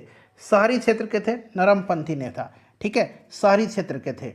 चलिए नेक्स्ट क्वेश्चन कर लेंगे कि निम्नलिखित में कौन उग्रपंथी नहीं था? उग्रपंथी नहीं था, बताइए। तो इसमें से गोपाल कृष्ण गोखले नहीं थे। गोपाल कृष्ण गोखले नहीं थे। गोपाल कृष्ण गोखले जो थे ये नरम दल के नेता थे। चलिए फ्रेंड्स अगला प्रश्न कर लेंगे कि भारत सेवक समाज की स्थापना किसने किया था? भारत सेवक समाज की स्थापना किसने किया था? फ्रेंड्स ये किया था गोपाल कृष्ण गोखले ने। गोपाल कृष्ण गोखले ने servants of India society Bharat सेवक समाज की स्थापना 1905 में किया था। नेक्स्ट क्वेश्चन है कि 1905 में सर्वेंट्स ऑफ इंडिया सोसाइटी की स्थापना किसके द्वारा किया गया? सेम क्वेश्चन है, दूसरे तरीके से पूछा गया है, गोपाल कृष्ण गोखले ने किया था। रजनी पामदत्त ने कहा है कि वे साम्राज्यवाद से लड़ते भी थे और सहयोग भी करते थे। उन्होंने किस राजनीतिक गठबंधन के बारे में यह कहा है? तो उन्होंने कहा है भारतीय राष्ट्रीय कांग्रेस के बारे में। भारतीय राष्ट्रीय कांग्रेस के बारे में। चलिए भारतीय राष्ट्रीय आंदोलन गर्मपंथियों के प्रभावाधीन आया था कब? तो फ्रेंड्स 1906 के बाद में आया था, ठीक है। चलिए उसके बाद देखिए बाल गंगाधर तिलक लोकप्रिय बाल गंगाधर तिलक लोकमान्य तिलक के नाम से जाने जाना लगा जब? तो इसका देखिए राइट आंसर होना चाहिए ऑप्शन नंबर ही, उपरोक्त में से कोई नहीं। दरअसल उनकी एक घटना के कारण नहीं, देखिए ये वास्तव में नेशनल हीरो थे और वे राष्ट्रीय नायक के रूप में उभरे और उन्हें लोकमान्य की उपाधि प्राप्त हुई थी। और अनेक ऐसी घटनाएं थी जिसके कारण इनको लोकमान्य की उपाधि दी गई थी। तो कोई एक घटना इसका कारण नहीं होना चाहिए। ऑप्शन ई इसका राइट आंसर होना चाहिए, ठीक है। चलिए निम्नलिखित में से कौन सा नेता कांग्रेस के गरम दल से संबंधित था? गरम दल से संबंधित अरविंद घोष थे, ठीक है। लाल, बाल और पाल आपको याद होगा। चलिए नेक्स्ट क्वेश्चन है कि नेशनल काउंसिल ऑफ एजुकेशन की स्थापना कब हुई थी?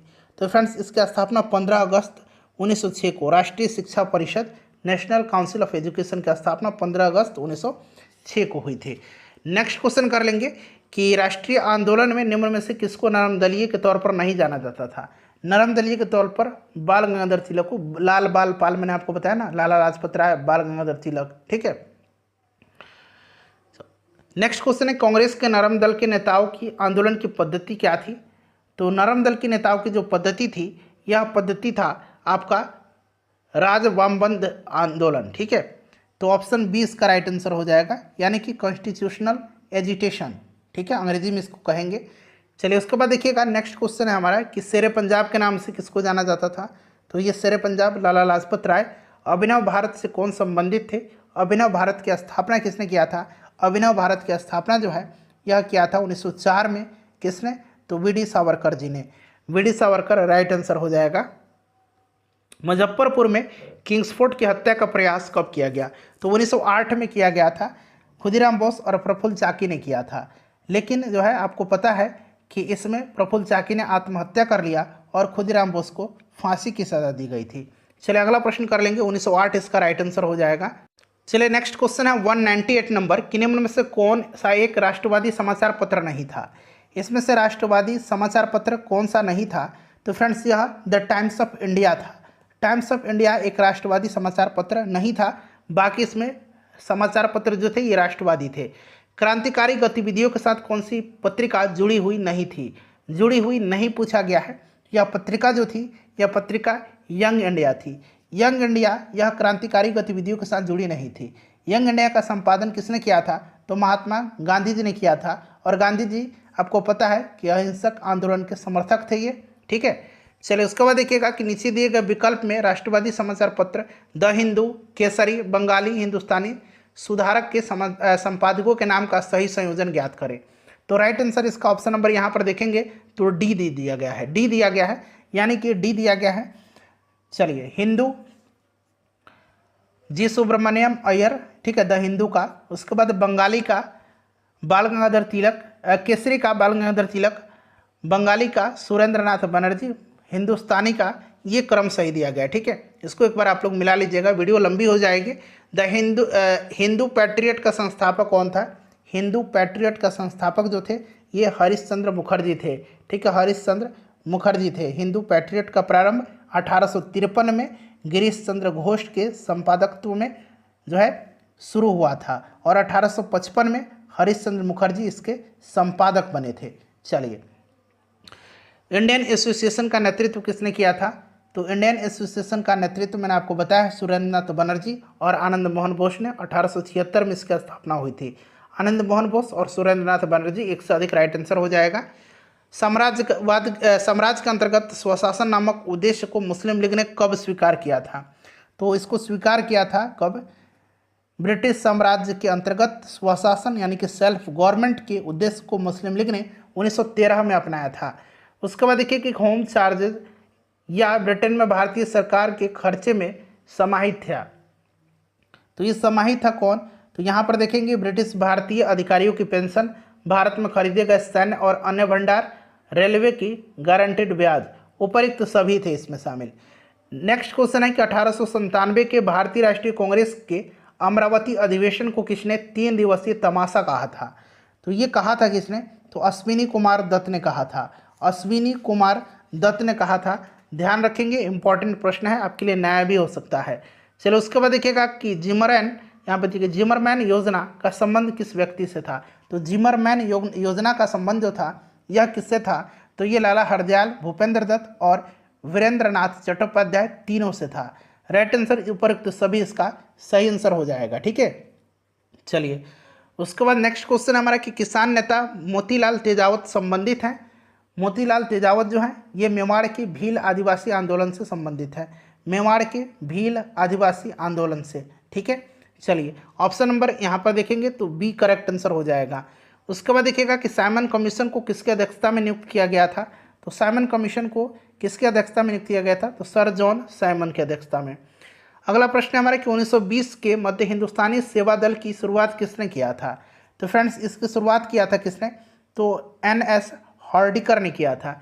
एन.एस. हॉर्डिकर ने किया था। ठीक है, चलिए उसके बाद बम्बई योजना से प्रस्ताव था। बम्बई योजना में प्रस्ताव था। बम्बई योजना, बॉम्बे प्लान, इसमें जो है प्रस्ताव क्या था? तो देखिए 1944-45 में प्रमुख भारतीय उद्योगपतियों के एक समूह द्वारा प्रस्तुत की गई थी। ठीक है, और इस योजना के तहत भारत के लिए आयात प्रतिस्थापन और औद्योगिकीकरण आर्थिक प्रस्तावों के माध्यम से भारतीय अर्थव्यवस्था के तीव्र आर्थिक विकास की बात कही गई थी। साथ ही साथ इसमें देश के आर्थिक विकास में राज्य द्वारा हस्तक्षेप और योजनाबद्ध विकास के साथ सार्वजनिक उपकरणों की आवश्यकता के रूप में कुछ पूंजीवादी विशेषताओं का परित्याग भी परिलक्षित किया गया था।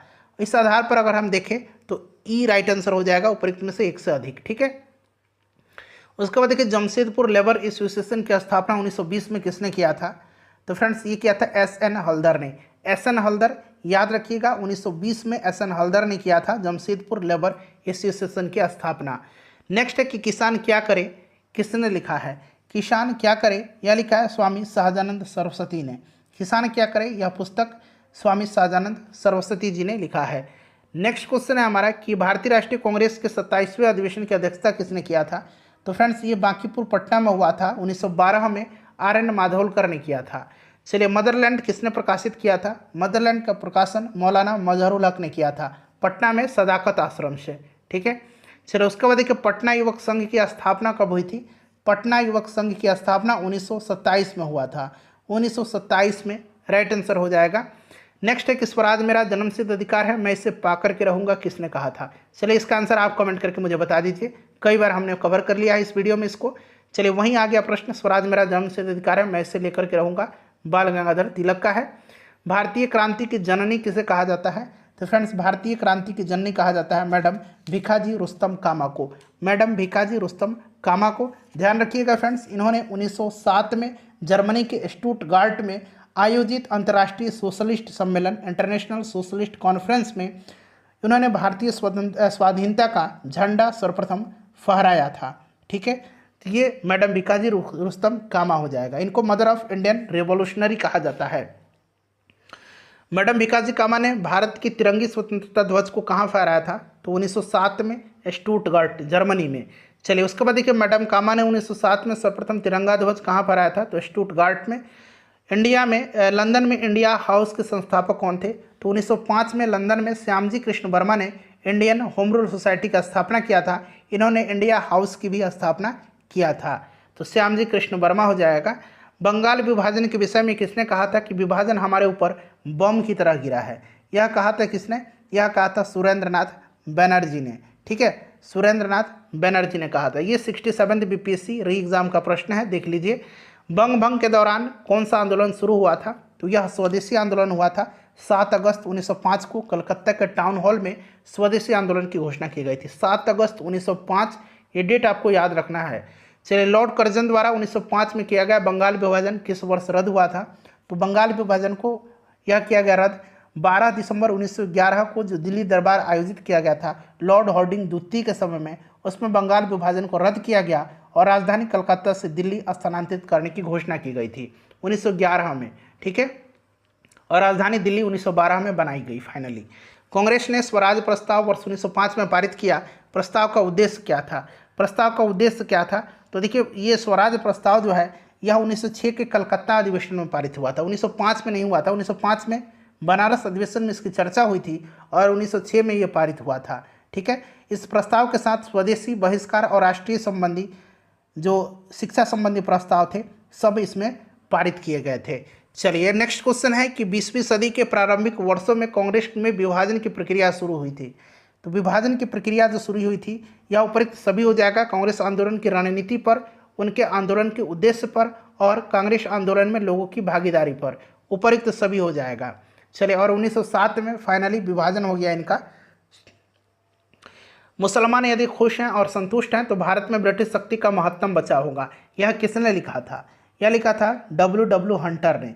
डब्ल्यू हंटर राइट आंसर हो जाएगा इसका। उसके बाद चलिए अगला प्रश्न कि किस वर्ष हिंदुस्तान रिपब्लिकन एसोसिएशन की स्थापना हुई थी? तो ये हुआ था 1924 में।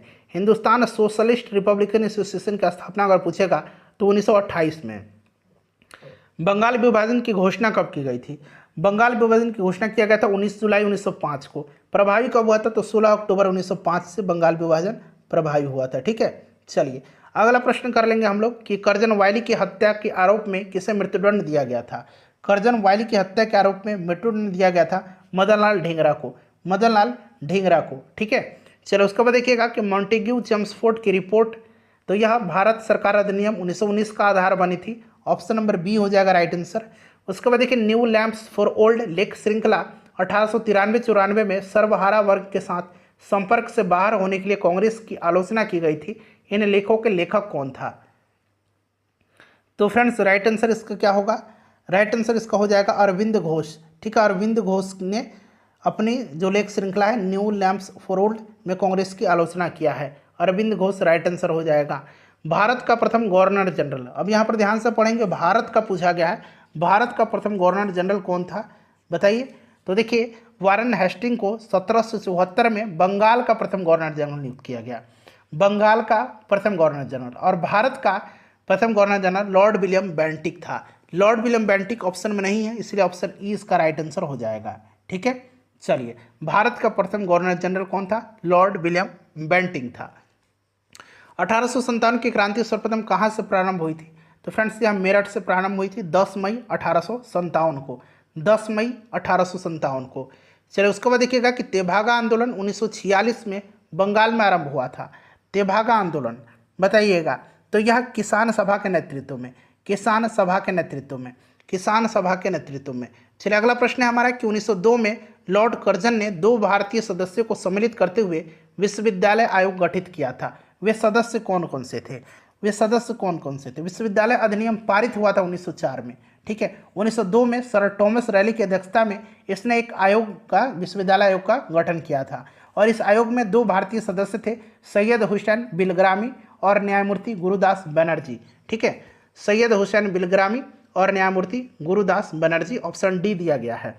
चलिए आर्य समाज की स्थापना दयानंद सरस्वती जी ने, यहाँ पर देखिए दयानंद वहाँ पर दिया गया, यहाँ दयानंद सरस्वती दिया गया है। दयानंद सरस्वती जी ने किया था 1875 में। उसके बाद देखिए पूना सार्वजनिक सभा की स्थापना, तो फ्रेंड्स 1870 में एमजी रनाडे ने किया था, महादेव गोविंद रनाडे ने किया था। ठीक है, इसमें अन्य सदस्य में बाल गंगाधर तिलक, अरविंद केलकर, गोपाल हरि देशमुख और जीबी जोशी भी शामिल थे। चलिए उसके बाद नेक्स्ट क्वेश्चन है हमारा कि 1885 में डब्ल्यू.सी. बनर्जी द्वारा इंगित भारतीय राष्ट्रीय कांग्रेस के निम्न उद्देश्यों में से कौन सा नहीं था? कौन सा इसमें से नहीं था बताइएगा, राइट आंसर इसका क्या हो जाएगा? कौन सा नहीं था? तो आपका इसमें से जो करेक्ट आंसर है फ्रेंड्स, यह शिक्षित वर्ग की पूर्ण सम्मति से महत्वपूर्ण और आवश्यक सार्वजनिक विषयों पर विचार प्रकट करना, ये नहीं था। ठीक है, देख लीजिए पूरा ऑप्शन को, प्रश्न थोड़ा सा लंबा है। ठीक है, चलिए भारतीय राष्ट्रीय कांग्रेस का दूसरा सम्मेलन में कितने मुस्लिम प्रतिनिधियों ने भाग लिया था? दूसरा सम्मेलन जो हुआ था इसमें 33 मुस्लिम प्रतिनिधियों ने हिस्सा लिया था। ठीक है, 33 लिया था। और दूसरा अधिवेशन में कुल 436 पंजीकृत प्रतिनिधियों ने भाग लिया था।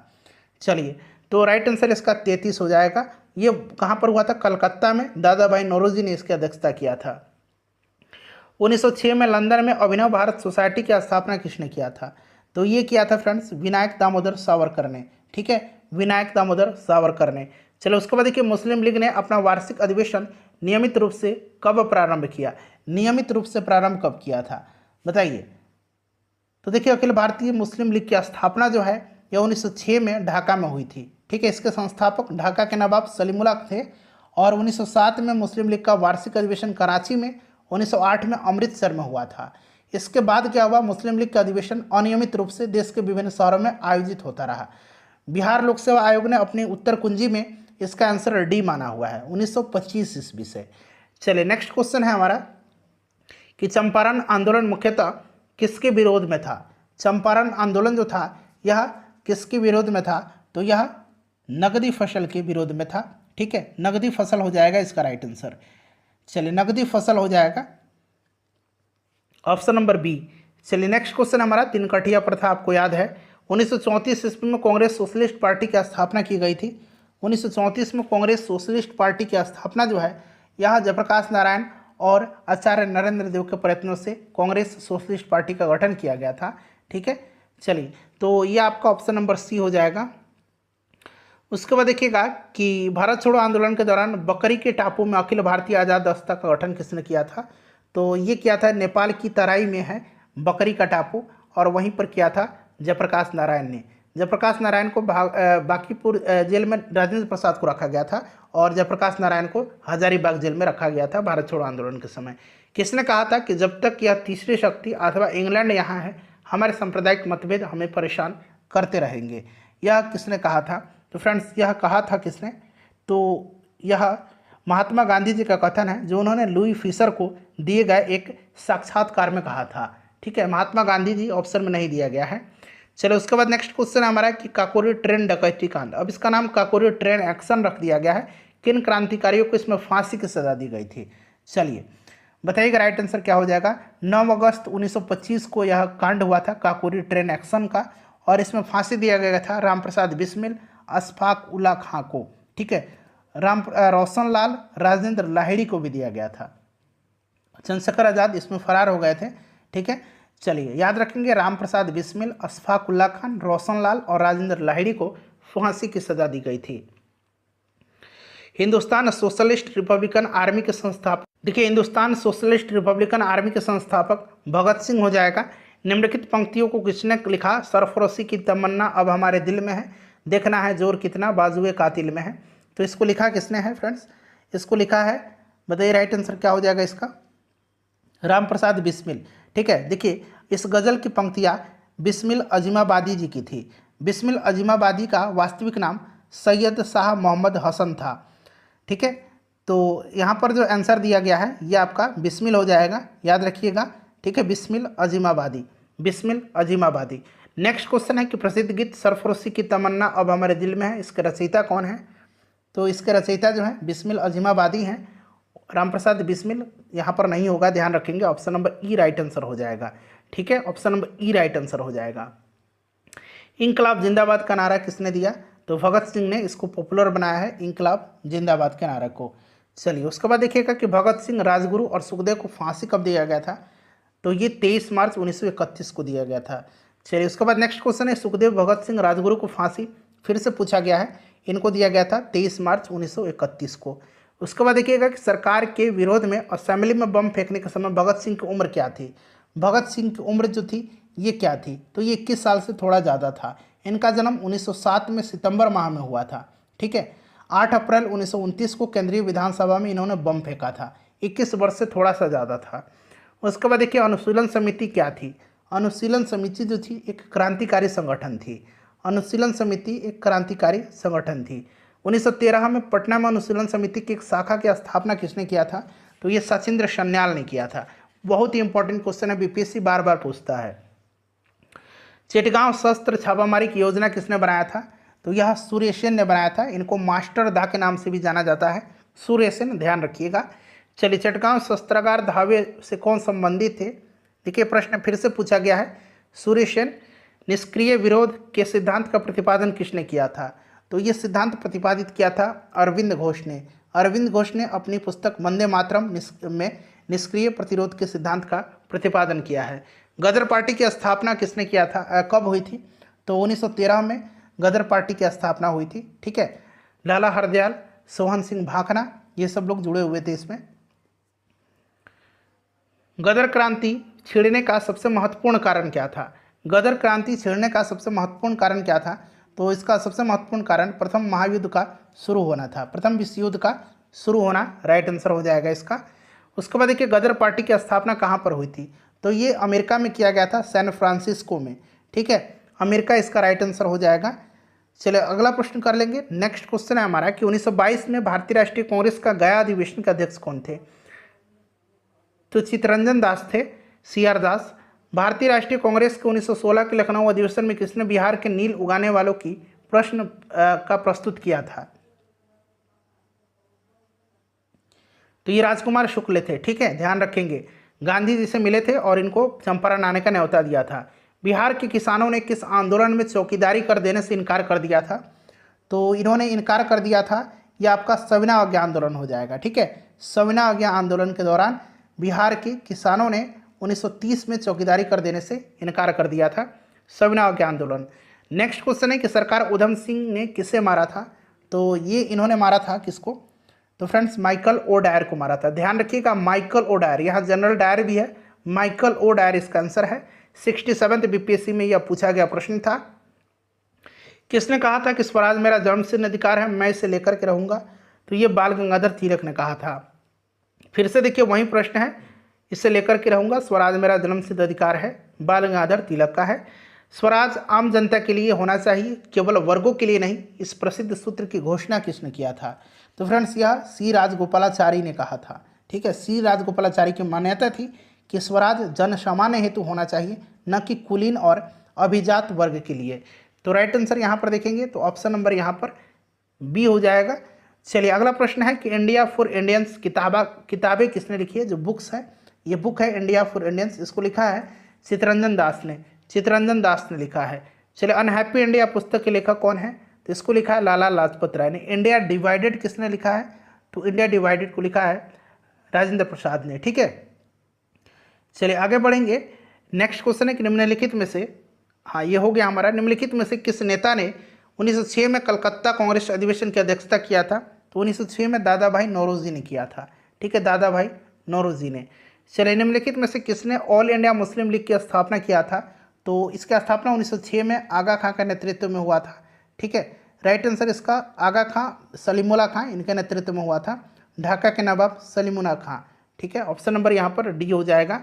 चलो उसके बाद देखिएगा कि 1906 में मिनटों में शिमला में मिले मुसलमानों के शिष्टमंडल ने प्रार्थना किया था, तो ये मुसलमानों के लिए पृथक निर्वाचन वर्ग की। नेक्स्ट क्वेश्चन हमारा कि निम्न में से किस अधिनियम ने भारत में पृथक निर्वाचन मंडल आरंभ किया था, तो यह अधिनियम था आपका 1909 का भारतीय परिषद अधिनियम। नेक्स्ट क्वेश्चन हमारा कि निम्नलिखित में से किसका योगदान होम रूल लीग के स्थापना में नहीं था, तो होम रूल लीग की स्थापना में जो इसमें से पूछा गया योगदान नहीं था, तो टी.एस. ऑलकाट का नहीं था। ठीक है, बाकी एनी बेसेंट, ए सुब्रमण्यम अय्यर और बाल गंगाधर तिलक का था। एम सुब्रमण्यम अय्यर का भी था। चलिए किस अधिवेशन में होम रूल समर्थक अपने राजनीतिक शक्ति का सफलतापूर्वक प्रदर्शन कर सके, तो इन्होंने क्या था, कांग्रेस का जो 1916 का लखनऊ अधिवेशन था उसी में। शिक्षा में सुधार हेतु ब्रिटिश सरकार ने सैडलर विश्वविद्यालय आयोग कब नियुक्त किया था, तो फ्रेंड्स ये किया था 1917 में। 1917 में सैडलर विश्वविद्यालय आयोग नियुक्त किया था, याद रखेंगे सैडलर। अच्छा 1904 में कर्दन के समय में विश्वविद्यालय अधिनियम पारित किया गया था, ध्यान रखेंगे। चलिए होम रूल आंदोलन भारत के स्वतंत्रता संग्राम के एक नए चरण के आरंभ का द्योतक था, क्योंकि इसने देश के सामने सेल्फ गवर्नमेंट की एक ठोस योजना रखी थी, होम रूल आंदोलन। चलिए उसके बाद देखिए 1940 में पटना महिला विश्वविद्यालय की स्थापना किसने किया था। देखिए प्रश्न 68th बीपीएससी में पूछा गया है। राइट आंसर इसका हो जाएगा sisters of the apostolic Carmel. ठीक है, sisters of the apostolic Carmel, option A right answer हो जाएगा। ये भी प्रश्न 68 बीपीएससी का है। प्रश्न है कि इनमें से किसने 1947 में भारत और पाकिस्तान के बीच अंतर्राष्ट्रीय सीमाएं खींचने के लिए स्थापित की गई 2 सीमा आयोगों का नेतृत्व किया था, तो फ्रेंड्स ये किया था सिरिल रेडक्लिफ ने। चलिए बिहार बंगाल में मालवाड़ी बंदोबस्त प्रणाली की शुरुआत किसने किया था, तो फ्रेंड्स यह क्या था, हॉल्ट मैकेंजी ने। ये भी 68 बीपीएससी का प्रश्न है, हॉल्ट मैकेंजी ने। आज इस सेशन में हम लोग क्वेश्चन नंबर 282 तक ही कवर करेंगे। 283 से लेकर के क्वेश्चन नंबर 540 यानी कि 283 से 540 तक को नेक्स्ट वीडियो में हम लोग कवर कर लेंगे पार्ट 2 में। फ्रेंड्स सेशन को लाइक कर दीजिएगा, इसको शेयर अवश्य ही कर दीजिए।